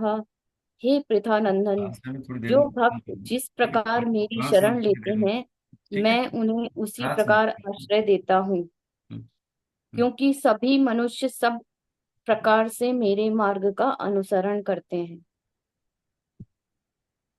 बहुत बढ़िया। ये यथा माम प्रपद्यन्ते तांस्तथैव भजाम्यहम्। मम वर्तमान वर्तन्ते मनुष्य पार्थ सर्वश। जो वक्त जिस प्रकार मेरी शरण लेते, मैं उन्हें उसी प्रकार आश्रय देता हूँ, ठीक है। कोई सखा मानता है, कोई उन्हें कांता भाव में मानता है, कोई उन्हें पिता के रूप में मानता है, कोई उन्हें माता के रूप में मानता है, जो जिस भाव से, यो ये यथा माम प्रपद्यन्ते तांस्तथैव भजाम्यहम्, मैं उसी प्रकार आश्रय उसको देता हूँ, क्योंकि सभी मनुष्य सब प्रकार से मेरे मार्ग का अनुसरण करते हैं। मार्ग देखो एक ही है, आप दिल्ली में बैठे हैं तो दिल्ली कई जगह से पहुंच सकते हैं, है ना। ऐसा नहीं है कि जो हमारा रास्ता है वही ठीक है, ठीक है, जो जिसके लिए अनुकूल लगे वो उस रास्ते से आए। तो कह रहे हैं कि मैं सभी मनुष्य सब प्रकार से मेरे ही मार्ग का अनुसरण करते हैं। तो देखिए, अब हमारे समाज में क्या है कि गीता का जो श्लोक होता है ये ठीक है, ये समझ गए, लेकिन ये कई भाव यहाँ से हमें मिलते हैं। एक तो क्या है, इसमें कोई छोटा बड़ा नहीं है, कोई मार्ग श्रेष्ठ और कोई कम श्रेष्ठ नहीं है, और इसमें यह भी नहीं है कि हम ईश्वर को क्या माने, जो भाव से प्रकटन हो, गोपी भाव से माने, ठीक है, पिता के भाव से माने, माँ के भाव से मांगे, जिस भाव से हम मानते हैं वो पूजा भगवान की होती है। अध्याय 9 में स्पष्ट, सॉरी 15 में एकदम स्पेसिफिक बताएंगे भगवान इसके बारे में, है ना। तो ये बता दिया कि जो भक्त जिस प्रकार मेरी शरण लेते हैं, मैं उन्हें उसी प्रकार आश्रय देता हूं, क्योंकि सभी मनुष्य सब प्रकार से मेरे मार्ग का ही अनुसरण करते हैं। तो जो हमारी सामाजिक बुराइयां हैं, उन सामाजिक बुराइयों में इससे तो सारा पात होता है गीता के अध्ययन से, कि हम कोई छोटा बड़ा नहीं है। हमें अपने जीवन की जो वास्तविक अवस्था है ना, जो इस जीवन में हम क्यों हैं, जो अभी भगवान ने बताया 4.6 से 4.10 तक, बस उसका आगे का ये भाव यही है कि जिस प्रकार हम किसी भी भाव में, जैसे हम माता पिता में भगवान का दर्शन कर लेते हैं, पत्नी पत्नी भाव में, पति भाव में कर लेते हैं ना, कि हम बहुत माता अनुसुईया देख लें, है ना, सावित्री देख लें, कितने ऐसे उदाहरण हैं, अपाला, विदिशा, घोषा, ऐसे बहुत से पौराणिक उदाहरण हैं। वर्तमान में भी बहुत सी ऐसी माताएं बहनें हैं जो अपने पातिव्रत धर्म के कारण ही, जिनकी श्रेष्ठता बड़े बड़े साधु और संतों में भी है। बहुत सारे प्रसंग हैं, ऐसा नहीं है कोई, हम कोई एक प्रसंग समझ लें तो मेरे ख्याल से उसमें कोई बहुत बड़ी बात नहीं है। कि एक कश्यप ऋषि थे, वो सप्त ऋषि वाले कश्यप नहीं है, बाद की परंपरा के ऋषि, और उनके माता पिता दोनों दिव्यांग थे, आंखों से दिखता नहीं था। और वो क्या हुआ कि उन्होंने जो है गृहस्थाश्रम छोड़ के, यानी बच्चे ही थे, शादी ब्याह तो नहीं हुआ था उनका, लेकिन वो क्या चले गए, विरक्त हो गए, यानी संन्यास लेके वो तपस्या करने चले गए। 12 साल हो गई, 12 साल हो गई तपस्या की। तो वहां पे क्या हुआ, जिस पेड़ के नीचे वो बैठे थे, तो ऐसे करके दृष्टि डाली किसने मुझे, ऐसे करके ऊपर, और वो जो पक्षी था वो जल के भस्म होके गिर गया। तो उनको लगा कि मैंने तो सिद्धि हासिल कर ली भाई, और वो जो है फिर गए भिक्षा के लिए, मधुकरी के लिए। तो वहां पे एक महिला थी, तो उन्होंने आवाज लगाई घर के सामने दरवाजे पे। तो उन्होंने कहा महाराज आती हूँ। तो वो खड़े हो गए। दूसरे दरवाजे से उनका पति आया, तो उन्होंने कहा पहले इनकी, भाई पति आ गए तो पहले उनका पानी देना होता है ना, जैसे बाहर से आए तो पानी देना, बिठाना उनको। उनको देर हो गई, तो उन्होंने कहा अरे आप आए नहीं, मैं बहुत देर से इंतजार कर रहा हूँ। तो उन्होंने आवाज दी उन महिला ने कि महाराज मैं आती हूँ, पति आने के कारण मुझे विलम्ब हुआ, लेकिन मैं आ रही हूँ। तो उन्होंने एकदम से बोला आप मुझे जानती नहीं हो, मैं कौन हूँ? क्या, हाँ महाराज जानती हूँ मैं, लेकिन आप वो चिड़िया मत समझना कि ऊपर देख लिया था आपने वो भस्म हो गया, हाँ मुझे इससे कोई फर्क नहीं पड़ेगा। अब उनको ये आश्चर्य हुआ कि मैं तो वन में था, इसको कैसे पता हुआ कि चिड़िया को मैंने ऊपर देखा और वो भस्म हो गई। तो रुके वो कि ये तो मैं जानता हूँ वो चिड़िया जो अब नहीं रही, आपको कैसे पता लगा? तो उन्होंने कहा महाराज देखिए, आपने जो इतना बड़ा जो पाप किया है ना, अभी समय है, आप अपने अंधे माता पिता को छोड़ के तपस्या करने आए हो। सिद्धि अलग बात है और भगवत प्राप्ति अलग बात है। आप अपने कर्तव्य कर्म को छोड़ के आए हो, ये सबसे बड़ा पतनकारी है। लेकिन अभी आपके माता पिता शरीर में है, तो आपके पास समय, सुधार लो इस गलती को। तो प्रसंग आगे भी बढ़ता है, लेकिन काम की बात यही थी कि जो हमारे सामने कर्तव्य कर्म है, यदि उसको हम पूजा समझ के करते हैं, है ना, शुद्ध आय का सेवन करके, कर्तव्य परायण होके, तो अलग से हमें कोई भी भक्ति की आवश्यकता नहीं, हम ग्रस्त लोग हैं। ठीक है, जिस धर्म जो भी हमारे पास, जैसे हम पति हैं, पत्नी हैं, है, हमारे माता पिता हैं, हम बच्चे हैं, तो जिस स्थिति में हम हैं, उस स्थिति में यो यथा माम प्रपद्यन्ते, है ना, हम परफॉर्म कर रहे हैं। वो परफॉर्म एक ही विभाग है, अलग विभाग नहीं है कि भगवान का नाम लेना अलग विभाग है, हम गीता पढ़ रहे हैं तो भगवान का काम कर रहे हैं और नौकरी कर रहे हैं, व्यवसाय कर रहे हैं, ना ना ना, वो एक ही है। और सिंपल सी बात है, हमारे पास इतना समय भी नहीं है। किसके पास इतना समय? आप जैसे लोग तो भाई ठीक है, महानगर में, तो आपके पास तो और समय की कमी, विशेषकर बच्चों के पास जो पढ़ते हैं स्कूल में अलग, कोचिंग में अलग, बहुत सारा, मान लिया अगर कुछ कैंप कर रहे हैं, कुछ अलग स्पोर्ट्स एक्टिविटी में भाग लेते हैं, तो वैसे भी समय नहीं है। 24 घंटे कहाँ निकल के उनको भी नहीं पता है। लेकिन जब एज रिजल्ट देखें कि 22 साल हो गए, 20 साल हो गए बच्चे की आयु को, तो 20 साल में उसके पास क्या क्या आने लगा, उसको क्या आता है, उसको हम ऐसा विश्लेषण करें तो लगता है कि इतना समय बीत गया, फाइनेंशियली भी चीजें हमने मतलब एडजस्ट नहीं की, और हमने समय भी दिया, सब कुछ दिया, लेकिन फिर भी उतना जो आना चाहिए आउटकम वो आया नहीं, है ना। ये हमारे जीवन में भी होता है, बच्चों की बात नहीं कर रहे, हमने तो बच्चों का इसलिए उदाहरण लिया कि छोटा सा मतलब समय गिनने के लिए, ये हम सबके साथ है। तो इसके लिए क्या है कि हम जहां बैठे हैं, जो भी हम काम कर रहे हैं, वो सब हम ईश्वर के निमित्त कर रहे हैं, ये बात मान लें हम, है ना। जैसे माता पिता की सेवा हो गई या बच्चों को हम पढ़ा रहे हैं, सब ईश्वर का ही काम है भाई, हाँ बिल्कुल। लेकिन इसमें जहर क्या हो जाता है, विष यही है, इसमें यही विषय क्यों बन जाता है, क्योंकि हम उससे चाहने लगते हैं, मेरा बेटा मेरी सेवा करेगा, मेरा नाम होगा, ये जब बहुत आईआईटी बहुत बड़ा पैकेज वाला बन जाएगा, ये जहर हो गया उसमें। यदि कोई व्यक्ति लंबी दूरी दौड़ना चाहे, तो शर्त ये होती है कि उसके पास वजन नहीं हो और उसके पास शरीर में कोई रोग नहीं हो, तो वो दूर दौड़ेगा, अच्छा परफॉर्म करेगा। ठीक है, ये हम सब जानते हैं। ऐसे ही यदि हमें अपना परफॉर्म करना है गृहस्थी में, तो सबसे बड़ी बात है, पहले तो हमें क्या है, ये तनाव टेंशन नहीं होना चाहिए, डर नहीं होना चाहिए फेल होंगे कि पास होंगे। और ये भी नहीं होना चाहिए कि मेरा है तो मेरा नाम करेगा। तो ये क्या है कि वर्डन इतने हो जाते हैं, अपेक्षा, आशा, है ना, दूसरे से कर लेना और बहुत सारी उम्मीद पाल लेना, बहुत सारा ये होता है ना कि मेरा नाम, यश, ऐश्वर्य वाली बातें, ये व्यक्ति को एक घटा टोप की तरह एक वजन दे देती है और उसके मेंटल लेवल को इफेक्ट करती हैं और वो परफॉर्म नहीं कर पाता है।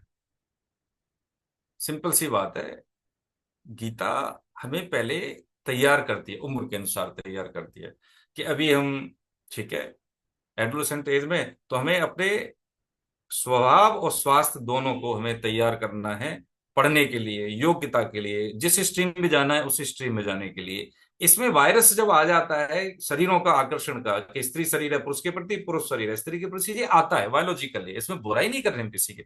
लेकिन उसमें क्या है कि हमें पोषण देना होता है, जैसे हम छोटे पौधे को देते हैं, बाढ़ लगा देते हैं ना, कि बढ़ेगा, ग्रो करेगा, उसमें पानी देंगे, कोई इसको इसका डिस्टर्ब न कर दे उसको, इसलिए। लेकिन जैसे ही वो पोषण पाके बड़ा स्टेम बन जाता है, तना उसका मोटा हो जाता है, तो फिर उसके नीचे आश्रय लेते हैं लोग। यही बच्चों के लिए हमें करना पड़ेगा। लेकिन प्राय हम ही नहीं करते तो बच्चों को कौन करेगा, हमें नहीं पता है।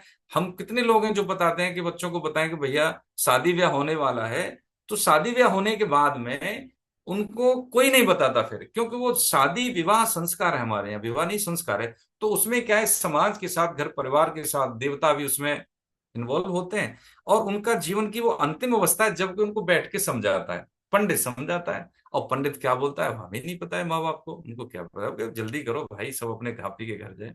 ये सिस्टम बड़ा अशुद्ध हो गया है ना। फिर हम कहते हैं कि हमारी समझ में नहीं आता। अब कैसे आए बताइए, कैसे आए? चश्मा लगाए लाल तो हरा तो दिखेगा नहीं, ठीक है। हम काम कर रहे हैं अशुद्ध, तो शुद्धता कहां से रहेगी? तो जो विवाह को भी हमने पार्टी बना दिया है, उसमें खान पान अशुद्ध होना, शराब का सेवन करना, तो कहां से देवताओं का वास होगा वहां पे, कहां से कुल देवता आएंगे? तो हम देखते हैं कि आज की जो विवाह पद्धति है वो दूषित होने के कारण जो विवाह का जो संस्कार का, विवाह संस्कार का जो जो होता है ना, जो मिठास है, जो उसका देखा जाए तो आउटकम है, वो ज्यादा फलकारी नहीं है, वो ज्यादा अच्छा नहीं है, आनंदमय नहीं है। बच्चों की मिलती नहीं है, मति नहीं मिलती आपस में। दूसरा, रिश्तों में खटास होना। तो जो संतान आएगी कैसी आएगी? अब देख लें, बच्चों का जो संयोग होता है वर और कन्या का, वो वासना युक्त होता है, तो संतान कैसी आएगी? हम देख लें, उपासना युक्त संयोग से हमारे घर की जो जीवात्मा डिसाइड हो जाती है कि हमारे घर में कैसी संतान आएगी, हम कैसे दादा दादी बनेंगे, कैसे माता पिता बनेंगे, ये देती है गीता प्रभु जी। अब हम देख ले कि हम अपना उद्धार करना चाहते हैं कि अपना पतन करना चाहते हैं। हम कितने लोग थे, कितने लोग आते, अच्छा आते भी हैं तो कितने लोग ऐसे हैं जो ध्यान से सुनते हैं, कितने लोग हैं वीडियो। अब क्या है कि देखिए, मैं निवेदन कर रहा हूं, देखिए हमें कोई अधिकार तो नहीं है, लेकिन अधिकार इसलिए कि आपने रजिस्ट्रेशन कराया है। हम यहाँ मिलाएंगे नहीं, जो बात हमें कहनी है हम निवेदन कर देंगे, बाकी आप प्रबुद्ध हैं। जीवन में बैक गियर तो देखो है नहीं। आज जितनी जिंदगी जी ली दोबारा हमें मिलनी नहीं है, और अलग से कभी मिलना नहीं है। एक बात और, आज जितने हम व्यस्त हैं इससे ज्यादा कल व्यस्त होंगे। ये हमें लगे कि आज व्यस्त हैं कल हमारे पास समय होगा, पक्की झूठी बात है ये। आज के लिए कोई कह रहा है किसी भी माध्यम से कि भैया सुन लो, तो पक्की बात है कि हमें सुन लेना चाहिए, हमारे पास समय, इसलिए भगवान कहीं ना कहीं से कहलवा रहे हैं किसी के माध्यम से। लेकिन हमारी घंटी फिर भी नहीं बज रही। यदि कोई व्यक्ति जिसको डायबिटीज है, हम सब डायबिटीज की तो है, कर्मों के बंधन के कारण ही तो बैठे हैं आज, नहीं तो हम नहीं बैठे होते। और वो व्यक्ति न व्यायाम करता है, न परहेज करता है, न दवाई खाता है, तो उसको क्या होगा फिर? अंतिम गंतव्य है कि वो आईसीयू में जाएगा। बस सिंपल सी बात है। कितना ही हम भौतिकवाद इकट्ठा कर लें, ठीक है, करिए, लेकिन एक बात पक्की है कि शांति फिर भी नहीं मिलनी, प्रॉब्लम का सॉल्यूशन फिर भी नहीं आना। क्योंकि अर्जुन जैसे की स्थिति खराब हुई, अडानी जैसे, अंबानी जैसे की स्थिति खराब हो रही है, तो हम कहाँ ठहरते हैं? अब देख लें हम उस चीज को। हम केवल इतनी सी बात का निवेदन करते हैं कि आप सभी प्रबुद्ध हैं, जहां आप रहते हैं आपके पास समझदारी है, संसाधन है, योग्यता है, शरीर है, समय है। किसी दूसरे के लिए थोड़ी हम कह रहे हैं करने के लिए, आपके लिए कह रहे हैं। आप अपने बच्चों के लिए करिए, माता पिता के लिए करिए, पत्नी के लिए करिए, पति के लिए करिए, अपनों के लिए करिए, अपने परिवार के लिए करिए। भाई हम क्यों कह रहे हैं गली से गुजरने वाले के लिए करिए? ये सिर्फ आपके अपनों के लिए, क्योंकि आप अपने परिवार की जिम्मेदारी ले लेते हैं ना, तो पूरे कुल की जिम्मेदारी हो जाती है, वो आगे आने वाली संतान डिसाइड हो जाती है। कोई अच्छा नेता बन जाएगा, ऐसा थोड़ी कि माला लेके विरक्त हो जाएगा, आएगा फिर भी वो समाज में। प्रेमानंद जी को जानते हो ना, पूरा फक्कड़ वो रहे गंगा किनारे, लेकिन अब देने आए क्या, समाज में देने आए कि भैया जो मेरा तप है उसका फल ले लो आप। साइंटिस्ट बनेगा, कोई डॉक्टर बनेगा, तो वो कैसा बनेगा? ऐसा नहीं बनेगा कि नंबर 2 की काम बोल के फर्जी ऑपरेशन करके पैसा कमाए, ऐसा नहीं बनेगा। वो हो सकता है ढूंढ ढूंढ से उन मरीजों का इलाज करे जिनके पास धन नहीं है, वो ऐसा डॉक्टर बनेगा। ऐसा इंजीनियर बनेगा कि बुढ़ापे, रिटायर होने के बाद भी श्री ई धरन को लोग हैं पकड़ती हैं कंपनी कि भाई हमारे यहाँ कुछ एडवाइस, कुछ कंसल्टेशन ले लीजिए, काम कोई ऐसा ले लीजिए, वो ऐसा इंजीनियर बनेगा भाई। है। तो हम इस बात को समझ लें कि ये गीता कोई ऐसा ग्रंथ नहीं है कि केवल बातों में हो, इसके काले अक्षर हमारी जिंदगी में रोशनी देने वाले हैं भाई। ये हम क्यों नहीं समझते इस चीज को? हम नहीं समझते हैं कि जब हम निकृष्ट कर्म करते हैं तो चित्त पे अशुद्धता ज्यादा होती है, लेकिन जब हम कोई अच्छा काम करते हैं तो हम डिवाइड हो जाते हैं। खाना भी बना रहे हैं हम, फोन पे भी बात कर रहे हैं, या कुछ और भी काम कर रहे हैं, लेकिन ठीक है वीडियो ऑफ करके हम सुन रहे हैं। तो हम 100% कहीं पे भी नहीं होते, विशेषकर कब, जब हम कोई काम अच्छा कर रहे हो तब तो बिल्कुल नहीं होते, क्योंकि हमें डर नहीं है कि हम गलत तो नहीं कर रहे हैं। लेकिन हम कोई वीडियो देख रहे हैं या कोई गलत काम कर रहे हैं तो हम वो उसको कैसे करेंगे, चुप कैसे करेंगे, क्योंकि कोई देख न ले। तो क्या है, हमारी एकाग्रता सारी उधर है, इसलिए वो चित्त पे उस अशुद्धता के चिन्ह ज्यादा होते हैं, बशर्ते सही काम के, विहित कर्म के, अच्छे कर्मों। ये हमारी कमियां है। तो यह भगवान ने कह दिया, भैया देख मैं उन्हें उसी प्रकार आश्रय देता हूं क्योंकि सभी मनुष्य सब प्रकार से मेरा ही अनुसरण करते हैं। कोई क्या, ठीक है भाई जुआ भी, भगवान जुआ में भी, हाँ तो ठीक है जाओ फिर, क्या पांडवों की स्थिति भी, भगवान तो क्या सृष्टि, अनेक सृष्टियां उनमें है, तो नरक भी तो उनमें भी है। जब हम निकृष्ट कर्म करते हैं तो भगवान नरक के रूप में हमें वहां पे भी मिलते हैं, मिलते हैं भगवान है। बस सिंपल सी बात है। हरे कृष्ण। 12वां श्लोक, 12वां। Okay, मैं I पढ़ता can हूँ। read. हरे कृष्णा। हरे कृष्ण प्रभु जी, हरे कृष्ण, हरे कृष्ण। बोलिए। हरे कृष्णा। हरे कृष्ण। ये अभी अनुपम जी का नंबर था। किसका? अभी अनुपम जी का नंबर है, इसके बाद अनुपम हाँ जी, जी हाँ प्रभु जी पढ़िए अनुपम जी। हाँ जी, हरे कृष्णा। हरे कृष्ण, हरे कृष्ण। काक्षन्तः कर्माणा हम्म। मम सिद्धिं यजन्त इह देवता हम्म। क्षिप्रं हिव मानुषे लोके हम्म। सिद्धिर्भवति कर्मजा। हम्म। कर्मों की सिद्धि, फल चाहने वाले मनुष्य देवताओं की उपासना किया करते हैं, क्योंकि इस मनुष्य लोक में कर्मों से उत्पन्न होने वाली सिद्धि हम्म। जल्दी मिल जाती है। हाँ। हरे कृष्ण। हरे कृष्ण। हाँ, अब ये चीज हम आपसे पूछेंगे, पता नहीं क्यों मन कर रहा है आपसे पूछने का। आप कैसे समझेंगे इस बात को? हाँ सुनेंगे हम आपको, बताइए। 1-2 मिनट में बताइए, जो इसमें डरने है सब हम परिवार ही जन है, इसमें काय की परेशान। आप इसके बारे में क्या समझते हैं, हम ये जानना चाहते हैं कि आप क्या समझ रहे हैं अभी, जैसे मान लीजिए, हाँ बताइए। सो इसमें मैं यही समझ पा रहा हूँ कि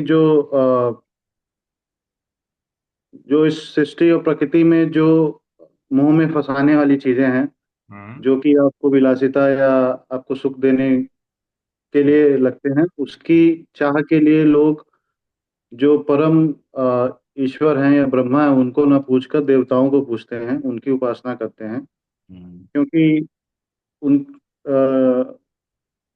हम्म। क्योंकि उनको लगता है कि ये सिद्धियां उनको जल्दी मिल जाएंगी और उनसे उनका जो भी सुख है, जो अल्प सुख है वो उनको मिल जाएगा। तो यही समझ में आता है। बहुत बढ़िया, बहुत बढ़िया। देखिए, और मैं किसी को अनम्यूट करता हूँ, देखिए रुकिए, पीछे मैं कोशिश करूंगा। ये मैडम अंबिका जी, हाँ। हरे कृष्ण मैडम, अपने आप को अनम्यूट कर लीजिए। हरे कृष्णा। हरे कृष्ण जी। यही जैसे हमने अनुपम जी से पूछा था, आप क्या समझते हैं इस श्लोक से, जो भी आप समझते हैं बताइए प्लीज, है ना। अम, जिनको कर्मों के फल मतलब वो ही भगवान की पूजा करते हैं कि जिनको होता है कि हाँ मुझे फल मिले। हम हम्म। तभी पूजा करते हैं भगवान की कि भगवान से जैसे हम कुछ मांगते हैं, हम्म। तो हम ये सोच के ही पूजा कर रहे हैं कि हम हमारा ये काम पूरा हो जाए तो हम्म। हमें फल मिलना चाहिए। बहुत बढ़िया। तो लेकिन अब हमें क्या करना चाहिए, हमें क्या नहीं करना चाहिए, इससे क्या सबक ले हम, जैसे ये तो हो गया ठीक इससे है। हमें ये सबक लेना चाहिए कि हमें अपना कर्म करते रहना चाहिए। भगवान ने जो हमारी किस्मत में लिखा है वो हमें मिलेगा। हम्म। और जो हमारे पुराने जन्म के कर्म हैं उसके हम्म। अनुसार हम इस जन्म में भोग रहे हैं। तो हम्म। हमें अगले जन्म के लिए अपना बस कर्म करते रहना चाहिए, फल की चिंता नहीं करनी चाहिए, वो भगवान बहुत पे छोड़ देना बहुत चाहिए। बढ़िया। आप पहली बार मैडम गीता पढ़ रहे हैं कि पहले पढ़ी हुई है आपने? मैंने पढ़ी है पहले भी, मैं वर्कशॉप भी कर चुकी हूँ 2 दिन की। अच्छा, जो सेमिनार, अच्छा कहाँ की सेमिनार अटेंड कर चुके हैं आप? मैंने गुड़गांव में जो हुआ था वो अटेंड किया अच्छा, था। ठीक ठीक ठीक, बहुत बढ़िया बहुत हम्म। बढ़िया। अनुपम जी, आप पहले पढ़ चुके हैं जी, मैडम? पढ़ चुका हूँ। अच्छा अच्छा, बहुत बढ़िया। मैं अभी छठे अध्याय पे हूँ इस बुक में, तो पढ़ चुका हूँ पहले। अच्छा अच्छा अच्छा, बहुत बढ़िया बहुत बढ़िया। और देखिए, मैं कविता धवन जी, हरे कृष्ण मैडम, आप अनम्यूट कर सकते हैं अपने आप को, या आप बोलने की स्थिति में है, कहीं बिजी है? हरे कृष्ण।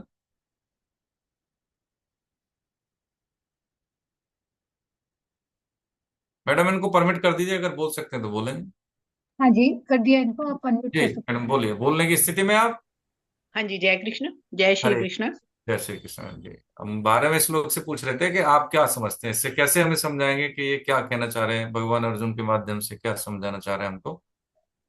हम्म भगवान यही समझा रहे हैं कि जो लोग अपनी इच्छाओं की पूर्ति के लिए देवी देवताओं को पूछते हैं, जैसे किसी चीज की इच्छा है, वो हम्म देवी देवताओं को पूछते हैं। धन लक्ष्मी की इच्छा है तो माँ हम्म लक्ष्मी की पूजा करी, माँ दुर्गा की पूजा की। हम्म हाँ, हाँ, विद्या चाहिए तो हनुमान जी के बच्चों को कहते हैं कि हनुमान जी की पूजा करो, विद्या मिलेगी। तो क्या करना चाहिए, क्या हमें सीख मिल रही है इससे? ये तो ठीक कहा आपने। इच्छाओं की पूर्ति के लिए तो इच्छाएं तो कभी समाप्त होती नहीं है, लेकिन हम्म इंसान का जो गीता में भगवान ने कहा है कि तू मेरी एक शरण में आ जा, हम्म। मैं तेरा सारा इंतजाम करूंगा। बहुत बढ़िया बहुत बढ़िया, ठीक ठीक। देखिए, कुछ चीजें हमने इसलिए ली क्योंकि आप बहुत अच्छे से समझ रहे हैं, बढ़िया है। देखिए, उम्मीदें आपसे इसलिए बहुत है कि आप एक बार ये कोर्स कर लेंगे तो आप अपने क्षेत्र में, अपने घर परिवार के लिए तो होंगे ही। ये बहुत जरूरी है कि हम जागृत नहीं है, इसलिए थोड़ा सा हमने आपको डिस्टर्ब किया। कि कह रहे हैं यहाँ पे कर्मों की सिद्धि, यानी जो कर्म करते हैं उसका फल चाहते हैं हम, है ना? तो फल चाहने वाले मनुष्य देवताओं की उपासना किया करते, क्यों करते हैं? क्योंकि देवता का एक सिस्टम है। जैसे कि मान लीजिए कि हमें वहां पे जाना है, मान लीजिए टिकट लेना है, तो उसका एक सिस्टम है टिकट लेने का, चाहे ऑनलाइन है या काउंटर पे जाके लें। पैसा देना है, फॉर्म भर के देना है, रिजर्वेशन हमें मिल जाएगा, अगर होगा तो ठीक है। होगा तो का मतलब ऐसे ही कि यदि हमने कर्म किया है, देवताओं की पूजा अर्चना की है और विधि विधान से की है, तो देवता वो बाध्य हैं, वो बाध्य हैं फल देने के लिए। लेकिन उसमें क्या गारंटी नहीं है? ये गारंटी नहीं है कि वो फल आपके हित में होगा या अहित में। जैसे कि हम दुकान पे गए, कोई बालक गया, पैसे लेके चला गया, उससे मांग ली, रस्सी मांग ली और चाकू मांग लिया। दुकानदार ये नहीं पूछेगा भाई तू रस्सी चाकू का क्या करेगा, चाहे वो फांसी लगाए बच्चा या किसी का वो नुकसान कर दे, उसको कोई लेना देना नहीं है। वो पैसे लेगा, वो वस्तु दे देगा जो बच्चा मांग रहा है। लेकिन यही पैसा यदि वो पिताजी को दे कि पापा मुझे ये चाहिए और ये ला के दे दो, पैसा दे तब भी, अगर हो सकता है, तो पिताजी करेगा क्या कि नहीं नहीं मैं खेलूंगा, तो दो चांटे मारेंगे और पैसा भी ले लेंगे। ये काम भगवान करते हैं। ये बात यही है क्योंकि हम सनातनी पुत्र हैं, वो सनातनी पिता है। तो जो हमारे हित में है वो भगवान देते हैं, जो हमारे हित में नहीं है, हम कितना ही भजन कर लें, वो कभी देने वाले नहीं है। यही कारण है कि मनुष्य क्या है कि भोग इच्छा के कारण, कामनाओं के कारण, वो अपने हित और अहित को तो जानता नहीं। क्योंकि देवता बाध्य होते हैं फल देने के लिए, इसलिए वो देवताओं की पूजा करते हैं। और ये क्या आसान है, लेकिन भगवान उनसे भी ज्यादा आसान है। लेकिन क्या है कि वो हित में होगा तभी देंगे, नहीं तो नहीं देंगे। अब एक बात और समझे यहाँ पे सुलझ के, कि हम अपने अपने जीवन में पीछे झांक के देखें। ठीक है, जब हमें लग रहा था कि भगवान कैसा है, हमारे साथ ये अन्याय करता है, ठीक है, अरे ऐसा होना चाहिए हमारे साथ, ऐसे ऐसों के साथ है, ऐसे ऐसे है, कैसे कैसे ऐसे वैसे हो गए, और ऐसे वैसे कैसे कैसे हो गए, हमारे साथ ऐसा हुआ। तो झांक के देखें, यदि वो घटना ऐसी हमारे साथ नहीं होती, जो हमें अच्छी नहीं लग रही थी, आज हमें वो अच्छी लगती है कि भगवान ने ठीक किया कि हमारे साथ यही होना चाहिए था। क्योंकि हमारी स्थिति कैसी है कि जैसे बच्चा होता है ना, नवजात शिशु, वो 3 अंगुल दृष्टि होती है, 3 अंगुल से ज्यादा नहीं देख पाता वो स्पष्टता। ऐसे ही हम मनुष्यों की स्थिति क्या है कि केवल भोग सुख आसक्ति तक है। कंफर्ट जोन यदि हमारा इफेक्ट हो रहा है, तो भगवान भगवान कौन होता है? माँ बाप भी कुछ नहीं होते। हमें परेशानी नहीं होनी चाहिए, हम लोग ऐसी बुद्धि के हैं, इसलिए हम देवताओं की उपासना करते हैं। अब ऐसा नहीं है कि हमें देवताओं की उपासना नहीं करनी चाहिए, पक्का करनी चाहिए। है, माता पिता, कुल देवी, कुल देवता, जो भी हमारे यथायोग्य पूजन त्योहार फेस्टिवल आते हैं उन सबका पूजन करना चाहिए। लेकिन कैसे करना चाहिए? निष्काम भाव से। हमें कुछ नहीं चाहिए, बस हाँ इतना चाहिए कि हम प्रभु में यानी भगवान को हम छोड़े नहीं।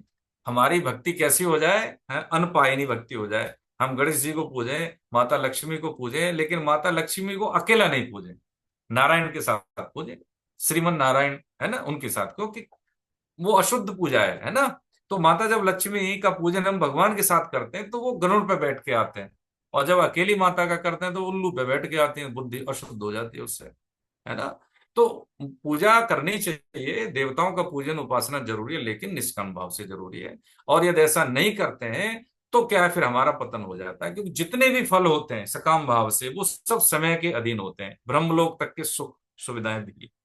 हाँ, ब्रह्मलोक तक के, क्योंकि सुख सुविधाओं से अंत तो गत्वा दुख ही होता है, कष्ट होता है। इंद्र, क्या सुख की कमी है, लेकिन वो मृत्यु लोक में, बताइए, गौतम ऋषि की पत्नी के साथ वो दुर्व्यवहार करता है, क्या कमी है उनकी? देवताओं का ये हाल है। तो देव योनि भी कोई मतलब शुद्ध योनि नहीं है, उनमें भी क्या है, लोभ है, काम है, उनमें भी इच्छा है ना, मान सम्मान की भावना है, उनमें भी है।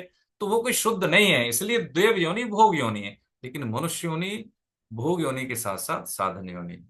ठीक है, हम नए कर्तव्य कर्म कर सकते हैं, इसलिए इस मनुष्य शरीर की तुलना तो देवताओं से भी बहुत आगे है। ये बात, शरीर मरण धर्मा है, ये बात सत्य है। लेकिन इस मरण धर्मा शरीर से हम वो प्राप्त कर सकते हैं जो देवता नहीं कर सकते, उनके हाथ में कुछ नहीं है, क्योंकि समय के बाद उनको फिर भी यहीं पे आना है। रिचार्ज खत्म हुआ, फिर रिचार्ज करना है, फिर उनको मृत्यु लोक में आना है परफॉर्म करने के लिए। इसलिए यदि हम चूक गए तो जीवन की मूल भूल होगी ये हमारी, कि हम अपना कल्याण नहीं कर पाए। हौसला तो ये हो, जैसे हम लोग करते हैं ना, सब जैसे बैठे हैं, अनुपम जैसे है, हेमकेश जैसे, निधि मैडम, ये सब आप लोग बैठे हैं यूथ, उनका होता है कि हम इतना मेहनत करेंगे, इतना कैरियर बनाएंगे कि हम अपने परिवार के 10 20 50 लोगों को बैठ के खिला सकते हैं, है ना भारती जी? बिल्कुल ठीक है, अच्छी बात है, कर भी रहे हैं आप। लेकिन ये काम ये और जोड़ लें कि हम जिस कुल में पैदा हुए हैं, हम मान लीजिए बेटी हैं, हम जिस परिवार में जाएंगे, हम जिस परिवार की बेटी हैं, हमारी जो संतान आएगी, मैं ऐसा करूंगा, ऐसा काम करूंगा या करूंगी कि जो भी मेरे से संबंधित हैं, जितने भी को, सबका कल्याण होगा, ये मैं जिम्मेदारी लेता हूं, लेती हूँ। इस सृष्टि का सबसे बड़ा दान है, सबसे बड़ा दान है। एक बात और निवेदन करें, देखो जी, भगवान के आश्रय में यदि इस भाव से हम जीवन जीते हैं, पक्की बात है कि भगवान का विधान साथ में रहता है, क्योंकि वो जानते हैं ये अपने स्वार्थ के लिए नहीं जी रहा। क्योंकि संबंधी हमारे हैं जरूर, लेकिन ये संबंधी भगवान के दिए हुए, मैंने अपनी इच्छा से नहीं चुना है कि ये मेरे हैं इसलिए मैं इनके लिए कर रहा हूँ। आपने दिए, आपके जने, मैं इनके कल्याण के लिए काम करता हूँ, मैं अपने पुण्य दे दूंगा इनके लिए, मैं करूंगा इतना काम, मैं बिल्कुल सत्य आधार पर जीवन जीऊंगा। हो सकता है शुरू में हमें नुकसान हो, लेकिन ये बहुत फायदा देने वाला है, बहुत ज्यादा फायदा देने, ये इतना फायदा देने वाला है कि हमें सृष्टि के जितने भी एलन मस्क हो या और भी, जो भी, मुझे नहीं पता है कि अभी कौन है सबसे ज्यादा धनवान, पैसे वाला, ऐश्वर्य वाला, लेकिन आपके आनंद के सामने उसका आनंद बहुत फीका है, बहुत फीका है। समझे? अब ज्यादा मुझे लगता है अब टाइम भी हो रहा है, हम 15 तक ले लेते हैं, 3 श्लोक ले लेते हैं। तो आपने इसकी व्याख्या अच्छे से कर दी है। क्या कर दिया कि कर्मों की सिद्धि फल चाहने वाले मनुष्य देवताओं की उपासना क्या करते हैं, क्योंकि इस मनुष्य लोक में कर्मों से उत्पन्न होने वाली सिद्धि जल्दी मिल जाती है, और ये जल्दी मिल जाती है। सिद्धि देखिए, हनुमान जी की बात हम करें तो हनुमान जी एक नाम लेते थे, राम। तो जो सुनने वाले थे ना, पशु पक्षी, उनको एकदम से बड़ा सुख मिलता था। भरत जी चित्रकूट में सियाराम एक बार ऐसे बोलते थे, सियाराम बड़ा अंदर से, तो एक बार बोलने से ऐसा लगता था सृष्टि में आनंद की वर्षा होगी। ऐसा नाम जापक, ऐसा साधक जिस कुल में होता है, अरे उस कुल में तो पशु पक्षी, कीड़े मकोड़े, मच्छर, अरे भाई, अब सबका कल्याण होता है। क्योंकि उसके एक बार बोलने से, हनुमान जी में सिद्धियों की कमी थी क्या, लेकिन कब यूज की, जब भगवान का काम था, बाकी उन्होंने कभी यूज नहीं की कोई सिद्धि। आठ और आठ अष्ट सिद्धि ज्ञानियों में अग्रगण्य, बताइए, और नव निधि की दाता, कौन से धन की कमी थी, लेकिन उनका उपयोग कब किया? सिर्फ सिर्फ सिर्फ केवल भगवान के हितार्थ, और कोई उपयोग नहीं किया उन्होंने। बस इसलिए यही बात समझनी थी हमको कि हमें देवताओं की पूजा करनी चाहिए, लेकिन कामना बस नहीं, केवल अपने कुल की परंपरा का निर्वाह करने के लिए, और यदि उनका आशीर्वाद चाहिए तो प्रभु ठीक है, हमें तो बस भगवान की अनपायनी भक्ति, हमें प्रभु से दर्शन कराओ, उनकी जो प्रेमा भक्ति मिले, जो भी हम चाहते हैं, लेकिन सुखासक्ति के लिए, कामनाओं के लिए नहीं। आगे 13-14वें में देखिए, ये बहुत बढ़िया श्लोक है प्रभु जी। ये जो हमारी सामाजिक व्यवस्था है ना, आज हम 80% वैष्णव जन है, लेकिन हम 80% नहीं है। ठीक है, इसके बारे में शायद हमने कभी बताया भी था, उसमें अध्याय 2 में थोड़ा सा आया था, 1 में भी आया है वो, है ना। लेकिन इसमें स्पष्टतः कहा है भगवान ने, चातुर्वर्ण्यम मया सृष्टम। कोई पढ़ेंगे किसके जो खाते में मैडम ये?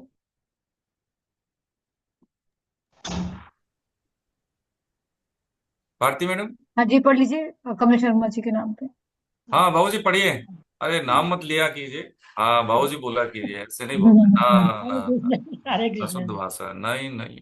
बाबू जी चातुर्वन में आश्रिष्टम गुणकरम विभागशः हम्म, तस्य कर्तारमपि मां हम्म, विद्य कर्तारमव्ययम् न हम्म, माम कर्माणि लिम्पन्ति न मे कर्म फले स्पृहा इति मायो अभिजानति कर्मभिन्न बध्यते।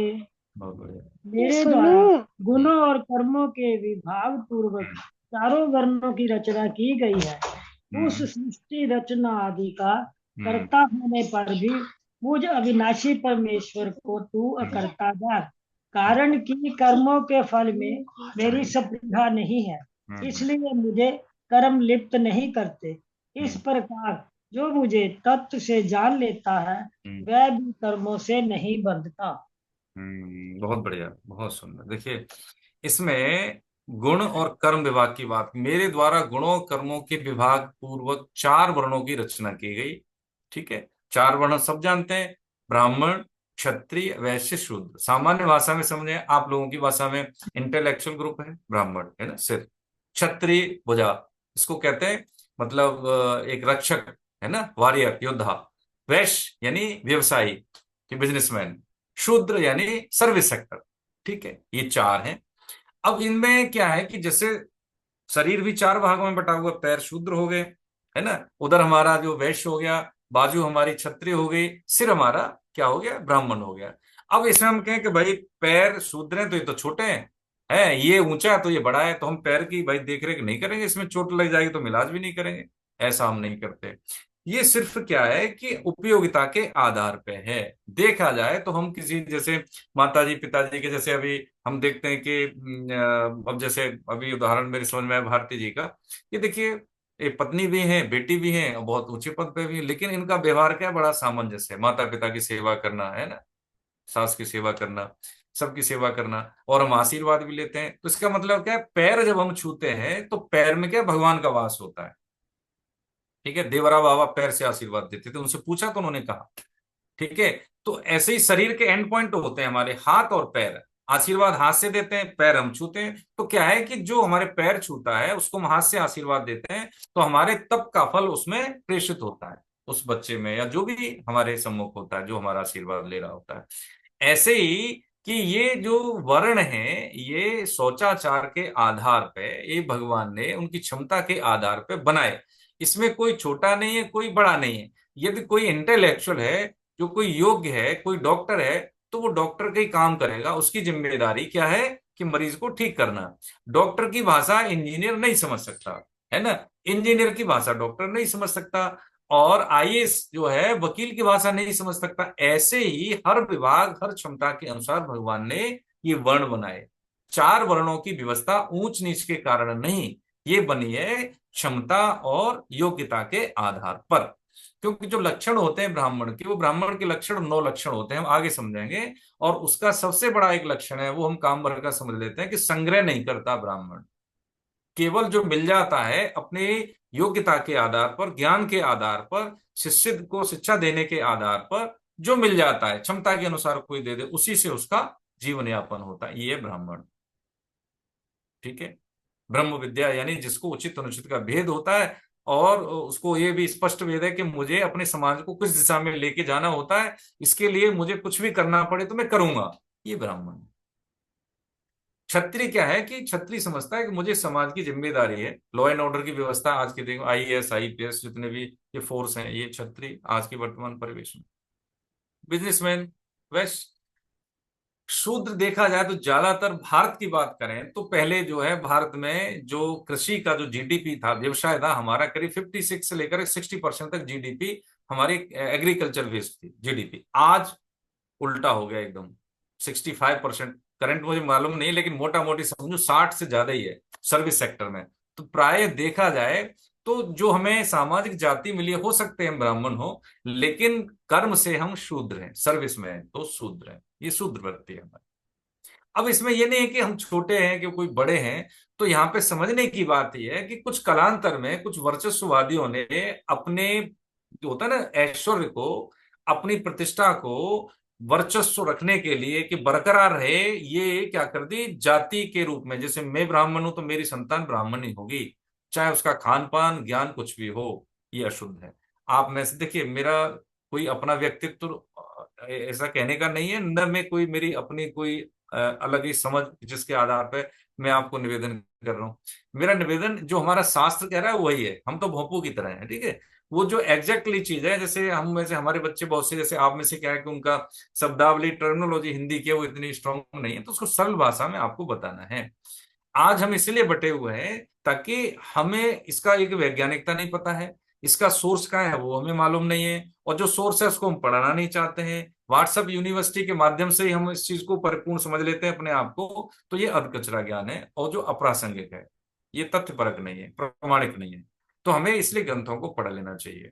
मूल रूप से भागवतम है, मानस है या आपकी गीता है, ज्यादा समय नहीं है तो 2-3 ग्रंथ तुम पढ़ के रखें कम से कम, अपने हित के लिए, दूसरे के लिए नहीं, दूसरे को ज्ञान देने के लिए नहीं, अपनी संतुष्टि के लिए, कि कोई हमारे बच्चों को वर्गला न दे। हम अपनी श्रेष्ठता को बनाए रखने के लिए क्या क्या हमारे पास सबूत प्रमाण है, उसको बच्चों को तो बताएं कम से कम।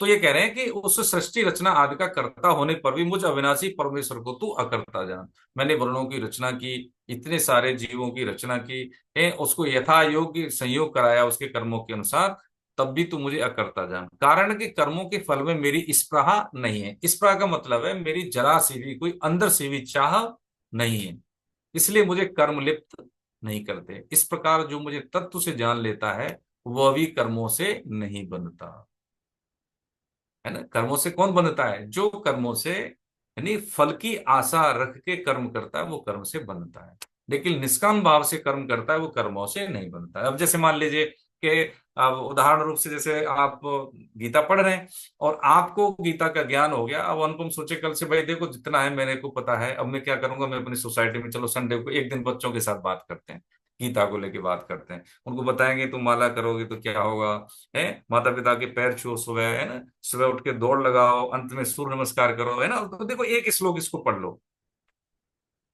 अब इसमें ये आ गया कि मुझे कहेंगे भैया सब नमस्ते करेंगे, मैं ज्यादा ज्ञानी होगा हूं, तब तो देखो वो नुकसान है। लेकिन एक कि कम से कम इस सोसाइटी का वातावरण ठीक होगा, है, इन बच्चों को कुछ तो सीखने को मिलेगा। अभी तो बाहर जाके हुड़दंग करते हैं, किसी को नमस्ते भी नहीं करते हैं, तो उनको पहले पहले हम नमस्ते करें तो उनको सिखाएं। तो ये क्या है, ये एक नई शुरुआत है, पहले से की गई एक पहल है जिसका परिणाम अच्छा ही होता है ना। ये एक अंकुरण है, छोटा सा बीज है जो कभी पौधा भी बनेगा। तो ये क्या है कि कर्म लिप्त किसको नहीं करते? जिसमें सकाम भाव नहीं होता उसको लिप्त नहीं करते। और इस भाव को जो जान लेता है उसको कभी कर्म बंधन नहीं होता।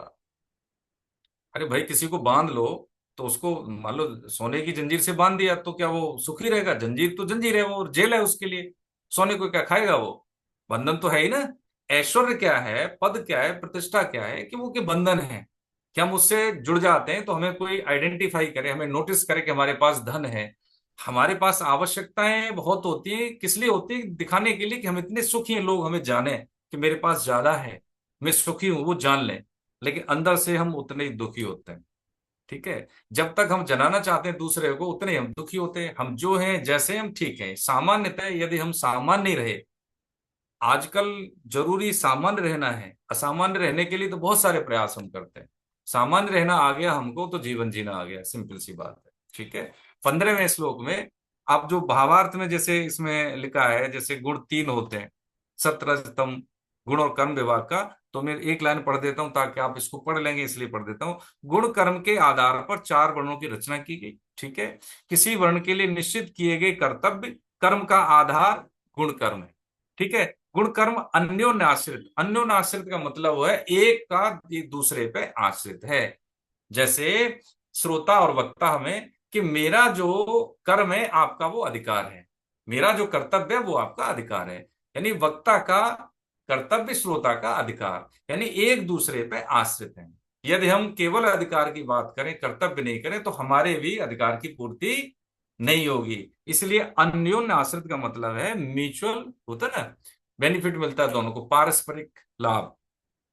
वर्णाश्रम व्यवस्था को ठीक से समझने के लिए हमें गुण कर्म का आपसी संबंध समझना होगा। कैसे? 3 गुण है। कैसे? सत रज तम। सत का मतलब होता है निर्मल, प्रकाशवान, हमें अच्छे बुरे का ज्ञान, डू डोंट्स का हमें बोध हो। रज का मतलब होता है रजोगुणी, यानी कि यदि मेरा लाभ कुछ होगा तब तो ठीक है, नहीं तो मैं कोई काम नहीं करूंगा, मुझे कुछ न कुछ मिलना चाहिए, है ना। मैं किसी के लिए क्यों मदद करूं, कुछ नहीं तो मेरा नाम होना चाहिए, तो ये हो गया रजोगुण। तीसरा होता है तमोगुण, यानी बिना किसी कारण के दूसरे का अहित कर देना, ये मूर्खता का भाव है। ठीक है, तो 3 गुणों की अवधारणा ये है। गुणों से वृत्तियां स्वभाव बनती हैं और वृत्तियों के अनुसार मनुष्य कर्म करता है। वृत्ति का मतलब है कि हमारी सोचने समझने की जो आंतरिक वृत्ति आंतरिक होती है, जैसी हमारी वृत्ति होती है वैसा ही हमारा स्वभाव होता है, और जो स्वभाव होता है उसी के अनुसार हम कर्म करते हैं। ठीक है, तो ये चातुर्वर्ण मया सिस्टम, इसको थोड़ा सा और हम समझ लेंगे, इसमें बात करने के लिए और अभी है ना। तो समय हो गया, इसलिए ज्यादा हम आगे बढ़ेंगे नहीं, अगली क्लास हम करेंगे तो हम यहीं से शुरुआत करेंगे। एक निवेदन और है हमारा कि आपकी जो हमारी संख्या है वो ठीक ठाक है, 50 के आसपास है मेरे ख्याल से, लेकिन आते हैं हम जो 30-31 जो भी है, तो आपके संपर्क में है। और सर से निवेदन है कि मैं एक बार कोशिश कर लूंगा, समय निकाल के एक बार पूछ लेते हैं, ये हमारा दायित्व बनता है, फोन करके आप क्यों नहीं आ रहे हैं। तो जिनका मतलब जो अटेंडेंस है वो हमें दे देंगे, तो जो नहीं आ रहे हैं उनसे मैं एक बार बात कर लूंगा, ये आप बात कर लेंगे, है बाबू जी, कुलदीप साहब, है ना, देख लीजिए। मैं पूरी अटेंडेंस भेज दूंगा जी आपको। वैसे मैं भी बात कर लूंगा, ठीक मैं बात जिससे हो जाएगी मैं हम्म, इंडिकेट कर दूंगा, इनसे मेरी बात होगी, बाकी अब ठीक है, ठीक है सर। और कोई किसी की शंका हो, प्रश्न हो तो सर बताएं, बाकी कंक्लूड करते हैं फिर। ठीक है, अनम्यूट कर दीजिए मैडम किसी को। हाँ जी, सब ये कर सकते हैं। जी। अटेंडेंस का काम जो है कार्य हम्म। अंबिका जी संभालती हैं, अच्छा अच्छा अच्छा, बहुत बढ़िया, प्रणाम आपको और अंबिका वो जी। बहुत और वो बढ़िया। सभी प्रवचन यूट्यूब पे भी वही डालती हैं। चलिए, बहुत सुंदर, बढ़िया बढ़िया। अभी उनसे बात हुई थी आपकी। चलिए ठीक है, कंक्लूड करें। कोई शंका, कोई प्रश्न किसी का कोई हो तो बताएं, कोई टिप्पणी हो तो। सर मैं एक क्वेश्चन पूछ सकती हूँ? जी बिल्कुल बिल्कुल, वेलकम जी। पहले तो आपको थैंक यू, आपका जो एक्सप्लेनेशन है वो बहुत ही अच्छा है। और बहुत ही सिंपल वर्ड्स में हम उसको रिलेट कर पाते हैं अपनी एवरीडे लाइफ में, जो कि हम यहाँ सीखने आते हैं। अभी मेरी अटेंडेंस थोड़ी सी कम है, राधा बहुत ही पुअर है, पर जैसे ही कभी मुझे टाइम मिल जाता मैं आती हूँ। मुझे पूरा एक फुल वीकडे में ज्वाइन करना है कोर्स। पर आज के मतलब जो मैं मतलब जो हम वर्ल्ड में देख रहे हैं और जो हम अपने इर्द गिर्द भी देख रहे हैं कि आप कर्मों की बात कर रहे हैं, पर कई हम ऐसे लोगों को भी देखते हैं, और हमारे वर्क एनवायरनमेंट में भी रहते हैं, फैमिली में भी रहते हैं, मतलब वो कुछ करते हैं और फिर भी उनका अच्छा होता रहता है, और मतलब वो दूसरों का बुरा करते हैं, परेशान करते हैं, तंग करते हैं, डराते हैं, धमकाते हैं। बिल्कुल, देखिए उसमें तो कारण है कि वो फसल काटते हैं पुरानी, है ना। अब जो हम अच्छा कर रहे हैं वो वर्तमान की फसल है ना। जैसे 6 महीने लगते हैं ना किसी फसल को आने, सामान्य फसल को, ऐसे ही कोई व्यक्ति यदि बुरा करते हुए भी अच्छा मिल रहा है तो वो अपने जो पूर्व कर्म, शुभ कर्मों का फल काट रहा है। और कोई व्यक्ति अच्छा करते हुए भी बुरा जिसको मिल रहा है तो वो क्या कर रहा है कि उसके जो पाप कर्म है वो क्षय हो रहे हैं। देखिए इस विज्ञान को समझे, थ्योरी ऑफ कर्मा में, कि यदि कोई व्यक्ति हमें हमारे सामने प्रतिकूल परिस्थिति पैदा कर रहा है और हम भी उसके जैसे बन जाएं, तो इसका मतलब है कि हम नहीं रहे, उसकी जीत होगी। सिंपल सी बात है, हमें वही करना है जो हमें करना चाहिए। यदि हम देखें कृष्ण अर्जुन संवाद में, कृष्ण ने अर्जुन को फर्स्ट और सेकंड पर्सन में उपदेश दिया है, तीसरा व्यक्ति इसमें कोई नहीं, थर्ड पर्सन में कोई बात नहीं की उन्होंने। इस बात का प्रमाण है कि सृष्टि जब से चली है अच्छे बुरे तो रहे और रहेंगे, कम नहीं होंगे। और अच्छे लोगों के साथ व्यवहार भी बुरा होता है और होता रहा है और होगा भी। लेकिन अच्छा सिर्फ इसलिए अच्छा है, श्रेष्ठ सिर्फ इसलिए श्रेष्ठ है कि उसने विपरीत परिस्थितियों में अपना कर्तव्य कर्म नहीं छोड़ा। ये उसकी विशेषता है। तो ये हमें ये बात मान लेनी चाहिए कि यहाँ पे एक बात समझने की एक और है कि यदि कोई व्यक्ति अपनी सीमा से ज्यादा यदि हमारे साथ मिसबिहेव करता है तो वहां पे हमें कानून का सहारा लेना, पारिवारिक मोरल प्रेशर का सहारा लेना, या अपनी क्षमताओं का सदुपयोग कर लेना। ठीक है। लेकिन छोटी छोटी सी बातों से कोई व्यक्ति अपने गुण के आधार पर हमें जो है डिस्टर्ब कर रहा है तो उस पर इस बात पर ध्यान नहीं देना चाहिए, कभी भी ध्यान नहीं देना चाहिए, क्योंकि ये होती रहती हैं बातें। अब कोई व्यक्ति रास्ते में गुजर रहा है और सूअर उसमें लौट रहा है और उसमें चींटा लग जाए तो क्या करेगा? उससे उलझेगा वो, है, उसको ये बोलेगा चलो जाने दो, है, उसको छोड़ देगा, उस चीज पे ध्यान ही नहीं देगा। बस ऐसे ही है कि हम अपने कार्यों के लिए ऊर्जा बचा के रखनी है, लोगों को जवाब देने के बजाय। ठीक है, वो ये करता है, वो ये करता है, वो हिंड्रेंस तो पैदा करेगा ही। और घर परिवार में ऐसा होता है तो एक पक्की बात है कि आपकी प्रोग्रेस से उनको जेलसी है, द्वेष है। क्योंकि आप यदि उनसे नीचे हैं तो उसको कोई फर्क नहीं पड़ेगा, आप कहीं ना कहीं उसको सुपरसीड कर रहे हैं, उससे आगे, इसलिए उसको द्वेष है। ये पक्की बात है। ठीक है, सामान्य सी बात है, इसमें ज्यादा परेशान होने की बात नहीं। आप अपना जो कर्तव्य कर्म करें, करते रहिए, उसमें पीछे नहीं रुकना। उसमें कोई क्या कहता सर्टिफिकेट थोड़ी लेना किसी से। तो सर हम अपने जैसे आपने कहा वो पुरानी फसल काट रहे हो और हम अभी नई फसल बो रहे हैं, तो हम अपने कर्मों को अंडू कर सकते हैं? मतलब पुराने जन्मों के कुछ कर्म है तभी हम इतना मतलब लोग हमें परेशान करते हैं।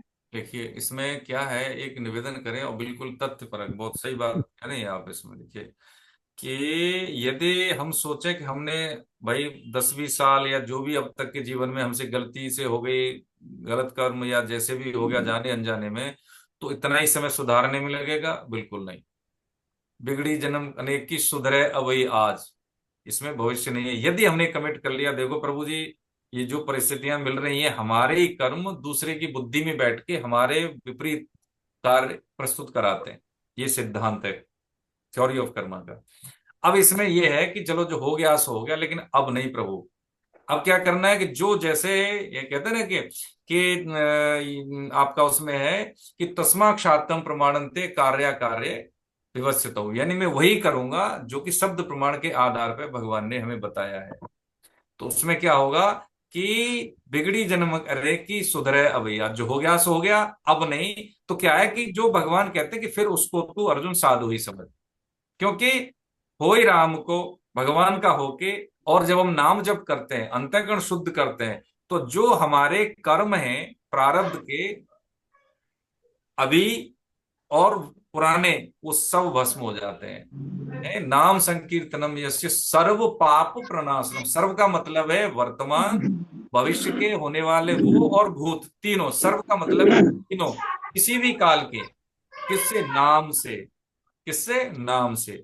लेकिन इसकी हमें ताकत पता नहीं है ना अभी, इसलिए तो कितना ही हमें ज्ञान हो जाए, कितना ही हम साधन कर रहे हैं, अंत में क्या बचता है? नाम। अंत में क्या बचता है? नाम। पूरी जिम्मेदारी से भगवान के आश्रय में आंख में आंख डाल के बात कर रहे हैं आपको। ऐसे नहीं कि आपने कोई चीज बोली और उसको हमने हवाई रूप में लेके आपको बोल दिया, नहीं। बिल्कुल एक एक लफ्ज, एक एक बात भगवान की तथ्यपरक आपके समक्ष निवेदन है कि जब हम भगवान के आश्रय लेके कोई भी हम कर्तव्य कर्म करते हैं, तो एक तो जितनी भी चुनौतियां हैं उनका कोई वजूद नहीं रहता। दूसरी बात क्या है कि हमारी स्थिति डे बाई डे, हर दिन प्रतिदिन, हम जैसे आयु कम हो रही है तो हमारी कमाई भी हो रही है, हमारी खर्ची हो रही है इधर समय की, तो उससे हमारी कमाई भी हो रही है। जैसे होता है ना कि हमने 30 साल नौकरी की, 60 साल की होगी, रिटायर हो गए, है ना, तो वो तो मिला, धन तो मिला, लेकिन ये धन यही काम आने वाला है, वहां तो नहीं। लेकिन आध्यात्मिक कमाई ऐसी है कि जो यहाँ पे भी काम आएगी, यहाँ की जो चुनौतियों से फेस करने में हमें सहायता मिलती है, उससे हमारे को कष्ट नहीं होते, और ये वहां पे भी काम आएगी। इसलिए जो खेती की बात करें या हम पुराने कर्मों की बात करें, उन पर ज्यादा ध्यान नहीं दें। एक बात और सामान्य सी भाषा में समझें कि यदि भगवान का नाम है, पाप भगवान के नाम पे भारी पड़ जाए तो काय का भगवान का नाम हो, काय के भगवान। मान लीजिए हम ये सोचे कि भाई पाप ही भारी पड़ गया तो काय के भगवान पे, बताइए। इसलिए कहते हैं कि नाम जो है भगवान पे भी भारी है, नाम नामी से ज्यादा बड़ा है। ये बात मान लीजिए, हो सकता है न समझ में आए तो आप एक काम कर लीजिए, छोटी सी बात बता रहे हैं कि आप एक हफ्ते करके देख लें, ठीक है, जितना नाम लेते हैं आप ठीक है, लेकिन उसमें कुछ एक दो माला बढ़ा लें, 108 वाली, जो भी आप नाम जपते हैं, जो भी आपकी श्रद्धा है, रुचि है जिसमें, उसको फिर अपने मन की स्थिति देख लें। क्योंकि वो स्थिति कैसी हो जाएगी, जब हमारा भजन और बढ़ता है ना, तो भजन में वजन बढ़ता है। तो जैसे कोई वस्तु भारी है, उस पर हवा का झोंका असर नहीं करेगा, ऐसे ही जब व्यक्तित्व तुम्हारा ग्रेविटी वाला हो जाता है भजन के साथ, तो सब कोई फर्क नहीं पड़ता। खड़े होकर गाली दो तो कोई फर्क नहीं पड़ेगा, हम फर्क डाल लेते हैं, इसलिए हमें फर्क पड़ता है। अब महापुरुषों को देखिए, किसके साथ नहीं हुआ, सबके साथ हुआ है। ये हम अपने आप को परेशान होने देते हैं, इसलिए हम हो जाते हैं, नहीं तो नहीं होगा। ये करके देखें कभी भी। ये क्या है कि भजन का बचना और भजन का पचना, हम साधन भी करते हैं, इधर को साधन भी कर लेते हैं, इसलिए हमारी भी स्थिति कोई जो निकृष्ट कर्म करने वाले से कोई ज्यादा बेहतर हो नहीं पाती। ये नहा लिए गंगा जी, इधर कीचड़ में घुस गए, बस ऐसी स्थिति है। तो पहले जो हम साधन कर रहे हैं, तो फिर असाधन हम न करें। जब हम बुराई छोड़ देते हैं तो अच्छाई ज्यादा होती है, लेकिन जब हम अच्छाई करते हैं, बुराई भी करते हैं, तो अच्छाई का कोई वजूद नहीं रहता फिर इसमें, है ना।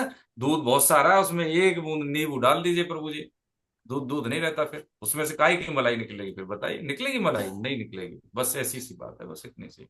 ये अशुद्धता जो है हमारे सारे व्यक्तित्व को नष्ट कर देती है, इसलिए पहले हमें असाधन हटा देना है। असाधन, ये एक तो साधन करने का घमंड नहीं रहता, बुराई हम छोड़ते हैं तो अच्छाई करने का हमें अहम नहीं रहता, और वो अच्छाई, जब बुराई छोड़ते हैं तो अच्छाई ज्यादा होती है, और जब अच्छाई करते हैं, केवल अच्छाई करते हैं, तो अच्छाई सीमित होती है। इसलिए व्यतिरेक शैली में हम बात करें तो बुराई का हम जब साथ छोड़ देते हैं, बुरा या निकृष्ट साधन नहीं करते हैं, कुसंग नहीं करते हैं, तो जो बचता है वो साधन और सत्संगी बचता है जीवन में। बस उसके साथ क्या है कि फिर हम बोले नहीं ज्यादा, गाए नहीं अपने बारे में, ठीक है। और होता है ना कि दिखाना, तो ये क्या है कि ये भजन का बचना है, जब हम नहीं बोले। पचना क्या है कि कोई जान भी ना पाए कि हम ये सब साधन कर रहे हैं, बस कर दें, काम कर दें, ठीक है, ये पचना है। तो भजन जब बचेगा, पचेगा, तो क्या है, उसमें भजन बढ़ेगा। जब भजन भजन का भजन बढ़ेगा, तो ये फिर हमें भासेगी नहीं, हमें लगेगा ही नहीं कोई क्या कराए, और फिर सामने वाला आपके व्यक्तित्व को देख के बात करेगा, हाँ ये पक्की बात है, इसमें ऐसा नहीं है। ये होता है, आपका चेहरे का, आपका हाव भाव, आपकी बात करने की रिदम, है ना, आपका जो ब्रीथिंग जो होती है ना, जो लय, बोलने के शब्दों का जो होता है ना चयन, या शब्दों से हम किसी से जब बात करते हैं, तो उस बात करते समय हमारी फ्रीक्वेंसी कैसी है, तो उसका जो होता है ना फ्रीक्वेंसी, जैसे बहुत जल्दी जल्दी बोल देना, उतावलापन बोल देना, सतही बातें बोल देना, पता लगता है कि इनका व्यक्तित्व भी उतना ग्रेविटी वाला नहीं है, अभी भी साधन की इनको जरूरत है, और हम उनसे प्रभावित हो जाते हैं। तो सामान्य बात हम समझ लेते हैं कि हमें अपने पर ध्यान देना है, दूसरे पर नहीं देना है। 1 हफ्ते करके देख लें, आपको रिजल्ट मिल जाएगा, पक्की बात है इसमें। ठीक है मैडम। तो जो भी माला हम कर रहे हैं, जिनका भी नाम 1-2 माला और कर लें, जैसे मैं 7 बार हनुमान चालीसा पढ़ती हूँ, तो हम और पढ़े अभी, मतलब 8 बार कर दे, 9 बार कर दे। देखो वैसे तो सब बढ़िया है, परम भागवत है हनुमान जी महाराज। हनुमान जी महाराज राम के नाम से ज्यादा प्रसन्न होते हैं, अपने नाम से नहीं होते, ठीक है। महादेव जी को ओम नमः शिवाय बोलोगे जयराम जी की, तो जयराम जी से ज्यादा प्रसन्न होते हैं। मैं आपको देखो सरल सरल बात बता रहा हूँ माता जी, ठीक है। अब मैडम बड़ी जो भी है, आप मेरे लिए आदरणीय है, ठीक है। आपको देखो, है ना, ये जो चीजें हम क्या है कि अब रुचि आपकी ठीक है, पढ़िए, एक ही बात है, मैं ये नहीं कह रहा हूँ, मतलब 40 है ठीक है, लेकिन जो मूल बात हम पकड़े कि जिससे हमें ज्यादा फायदा होता है, वो चीज को पकड़े ना। हमें क्यों उसे, क्योंकि हम होता है ना कई बार कुछ चीजों में ऐसे जकड़ जाते हैं कि हम बेहतर के लिए प्रयास नहीं करते, है ना। इसी में तरीके बता रहे साहब, आप किसी भी नाम को ले लें, मैं ये नहीं कहूंगा कि आप मेरी बात मान लें। यदि आपने कहीं से दीक्षा ली, उस नाम को लीजिए, नहीं तो कृष्णम वंदे जगत गुरु, हम बोलते हैं ना, हमारे कृष्ण। जब आवश्यकता होती है गुरु की, तो गुरु आवश्यक होते हैं, लेकिन अभी हमारा साधन नहीं है कि हमें सदगुरु मिले। पहले हम साधन कर लें, पवित्र तो हो जाए, तो हमें मिल जाएंगे, कोशिश नहीं करनी। हाँ, आके आशीर्वाद देते हैं मैडम, आके आशीर्वाद देते हैं।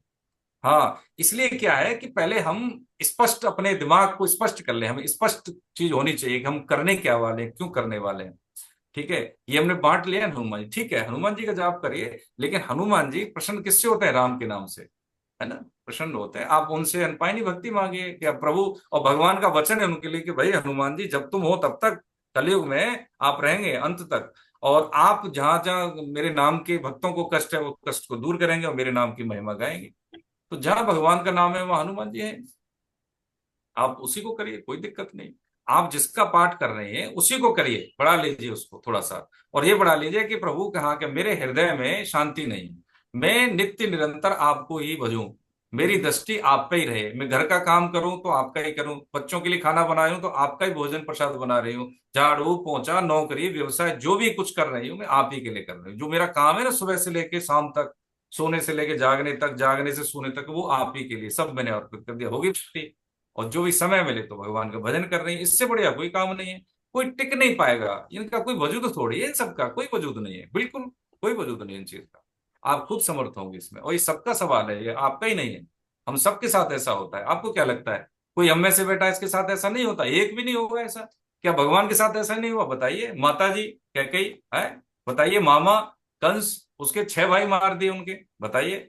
है बचपन में ही देखने नहीं दिया, तो हमसे ज्यादा उनको कष्ट मिले। सृष्टि में ऐसा कोई नहीं है जिसको प्रतिरोधों का, विपरीत परिस्थिति का सामना न करना पड़े, लेकिन जिसने सामना किया है धर्मयुक्त आचरण से, बस वही श्रेष्ठ है। यही हमें अपनाना है। उसने ऐसे किया तो हम कर दे, नहीं फिर नहीं, फिर तो वो जीत गया ना। उसने अपना प्रभाव हम पे डाल दिया, हम नहीं रहे, फिर हम कहाँ रहे, फिर तो वो जीत गया है ना। इसलिए ऐसा नहीं। ठीक है मैम, ठीक है, हरे कृष्ण, धन्यवाद। प्रणाम। गोविंद जय जय गोपाल गोपाल जय जय जय जय गोविंद जय जय गोपाल जय जय जय जय राधा राधा रमण रमण हरि हरि गोविंद गोविंद जय जय जय राधा राधा रमण हरि गोविंद जय जय जय जय गोविंद गोविंद जय जय जय जय गोपाल गोपाल जय जय जय जय गोविंद गोविंद जय जय गोपाल जय जय जय राधा राधा रमण रमण हरि गोविंद गोविंद जय जय जय जय जय गोपाल जय जय राधा राधा रमण रमण हरि हरि गोविंद गोविंद जय जय राधा रमण हरि गोविंद जय नाम संकीर्तनम यस्य नाम नाम संकीर्तनम संकीर्तनं यस्य परम पाप प्रणाशनम परम पाप सर्वपापप्रणाशनम् प्रणाशनम् प्रणामो दुःख शमनस्तम प्रणामो प्रणामो दुःखशमनम् दुःखशमनम् नमामि हरिम परम। नमामि नमामि हरिं हरिं परम। बोलो बाके बिहारी लाल की जय तो राधा गोविंद देव सरकार सर की जय अपने अपने गुरु भगवान की की जय सियावर रामचंद्र की, की जय हनुमान की, बोलो बोलो जय महादेव की, जय संतों की, जय वैष्णव भक्तों की, जय कोट वैष्णव वृंद की, जय दस दस पुण्य आत्माओं की, जय आज के आनंद की। जय जय जय श्री राधे। जय जय हे श्री नाथ, राधे हे हे मेरे नाथ, मैं आपको कभी भूलूं नहीं, मैं मैं आपको आपको कभी भूलूं भूलूंगा नहीं, केवल आपका हूँ, मेरे है मैं ना केवल आपका आप ही केवल मेरे हैं। आप ही केवल मेरे नारायण नारायण। वंदन आप सबको बहुत बहुत वंदन। मेरा निवेदन तो देखो यही रहेगा कि आप अधिकतम मात्रा में रहें और इसको हम आचरण में जरूर लेके आए, तो ये गीता हमारे जीवन में घटेगी। और घटने के लिए देखो 2 उपाय हैं। वैसे तो हमने 4 बताए थे कि उद्देश्य लिखें दृढ़ता पूर्वक। जब हम काम करते हैं तो उद्देश्य से दृढ़ता आती है, उसमें कमिटमेंट बनता है, एक जोर का कमिटमेंट बनता है। तो इसमें उद्देश्य तो लिखें ही, डेली बेसिस पे एक माला जरूर हम शुरू कर दें, एक से ही शुरू कर दें, है ना। और जैसे माताओं बहनों पे नौकरी भी करते हैं आप लोग, कई बारी माताएं बहनें, और घर का भी काम तो देखो होता ही है, हम सब समझते हैं इस चीज को। तो क्या है, जैसे खाना बना रहे हैं, हरे कृष्ण कृष्ण कृष्ण हरे हरे हरे राम, हरे बोलते रहिए राम घर में। राम राम हाँ, ये हरे बोल हरे। आदत में डाले, जब से सुबह से सब, जब से बच्चे छोटे छोटे, माता पिता का पैर छुए, धरती माता के पैर छुए, दिन की शुरुआत करें, भगवान के दर्शन करें, माता पिता के दर्शन करें, खूब एक्सरसाइज करें, सुबह दौड़ के आए, ठीक है। स्कूल जाने से पहले दौड़ लें, हल्का फुल्का है, बैठक उठक कर लें, है ना। सूर्य नमस्कार आता है तो वो कर लें, 5-10 मिनट का काम है उसमें। उसके बाद स्कूल जाए, आराम से जिंदगी को जी भर के जिए सब लोग, है ना। और अधिकतम मात्रा में जब हम आएंगे तो जीवन जीने के लीडर्स हम इकट्ठा करेंगे हमसे ना, वैज्ञानिक दृष्टिकोण से। बस यही निवेदन है, आप सब लोग आए। देखिए हम भी क्या करते हैं कि हमारे पास देखो एक निवेदन, पता है क्यों मैं ऐसे कह रहा हूँ, कि हमारे पास बहुत लोग हैं जिनकी हम सेवा कर सकते हैं। आदरणीय भारती मैडम, बाबू जी हैं, कुलदीप साहब, माता जी, है ना, अब जो मिले, निधि जी हो गए, हेमकेश जी हो गए, मुकेश जी हो गए, आप और भी हैं, है ना, सम्राट जैसे ये युवक हैं, सारे लोग, इनके माध्यम से हमारी पहुंच आप तक हुई। देखो, तो हम नहीं चाहते कि हमें फिर क्या होता है, थोड़ा सा हम हतोत्साहित होते हैं कि जिस उम्मीद से आए थे आप नहीं है तो हमारा आना बेकार है। हमारा जो संस्था है, हमारा जो समय है, वो हम ऑप्टिमम यूज नहीं कर पा रहे हैं, आप कम होने के कारण। हम सही बता रहे हैं आप, हमारे पास समय नहीं है, नहीं तो स्कूल तैयार है ना, सैटरडे संडे 5 डे वीक है, हम भी नौकरी करते हैं, कोई हम संत वंत नहीं है, लेकिन क्या है कि हमें लगता है कि आप सब हमारे हैं, हम इस देश के वासी हैं, सब देश हमारे बहन भाई हैं। जब आपके कष्ट दूर होंगे तो हमें लगता है कि हमारी सेवा पूजा हो गई। और देखिए, एक बात हृदय से कह रहे, हमें ये भी संकोच नहीं होता कि हम ये भी कह देते हैं संकल्प पूर्वक, भगवान हमारे पुण्य कर्म आपके परेशानियों को दूर कर दे, हमारे पुण्य लग जाए आपको बताइए, हम 1.5 घंटा नहीं दे पाते। हाँ, ये बात समाज में है कि बहुत सारी हो गए ना, तो एक आडंबर हो गए तो लोग विश्वास नहीं करते हैं। लेकिन एक बात मान लें कि नकल असल की होती है। हाँ, अगर मान लीजिए बहुत सारी नकल हुए, बहुत सारे नक्काले मानते हैं, लेकिन असल भी वजूद, इसलिए नकल कामयाब है। और बात की चीज खड़ी तो हो सकती है, लेकिन कभी अपने नहीं हो सकती। तो जो असली बात है उसको मान लें। हो सकता है कि आपको लगे कि हम भी ऐसे ही हैं, तो भाई कुछ दिन के लिए हमें देख लें, दूर से ही देख लें, हमारा कोई समीपता तो है नहीं आपसे, कोई फाइनेंशियल कोई इंक्लूजन भी नहीं है इसमें। हाँ, लेकिन यदि आप मान लें इस चीज को, तो भाई हमारी भी बात मान लें, आप गीता एक बार पढ़ लें, जब एक लगे आपको तो आप अपने आप पढ़ लें, कोई जरूरी नहीं है कि बार बार हमसे ही पढ़े। ये तो क्या है कि जब एक बार हम अवेयर हो जाएंगे तो आपका परिवार तो ठीक रहेगा। हम कह सकते हैं कि हमारे वैष्णव जन अवेयर हो गए। हम ये संकल्प ले लेते हैं कि जिस हम शहर में रहते हैं, जिस सोसाइटी में रहते हैं, मेरी सोसाइटी मेरे लिए क्या है, भगवान का रूप है, मैं इसकी सेवा में हूँ। जैसे मैडम भारती जी ने लिया है, कुलदीप साहब ने लिया है सम्राट जी हैं, निधि जी हैं, मुकेश जी हैं, ये बहुत सारे, हेमकेश जी हैं, आप में से और भी हैं, है ना। तो इसके वाहक बने, हम अपने तक सीमित नहीं रहे भाई। जीवन मिला है, बार बार नहीं मिला, आप जी भर के जीवन, पूरी होश के साथ जीवन जी भर के जीना है ना, है ना। वही चीज है कि जब तक कोई ना हो, जब साथ हो, एकांत को आवाज दो, इस पार क्या उस पार क्या है, अभ्यास को जो दे बुझा वो एक सावन चाहिए, कुछ कर गुजरने के लिए मौसम नहीं मन चाहिए। मन हमारा बस हो जाए कि उत्साह से जीना है, तो संसार की कोई भी परेशानी हमें परेशान नहीं। हो सकता है बड़ी बड़ी बातें लगे, लेकिन है इंसान के लिए, हाँ, एक जानवर के लिए नहीं। ठीक है, ये निवेदन करना था। बहुत बहुत धन्यवाद। सब आप आए और वीडियो के साथ रहें तो ज्यादा अच्छा। ठीक है, हरे कृष्ण, नारायण। हरे हरे कृष्ण। हरे बहुत बहुत कृष्ण। धन्यवाद। हरे कृष्ण। कृष्ण। हरे कृष्ण प्रणाम। हरे कृष्ण। जय हरे कृष्ण।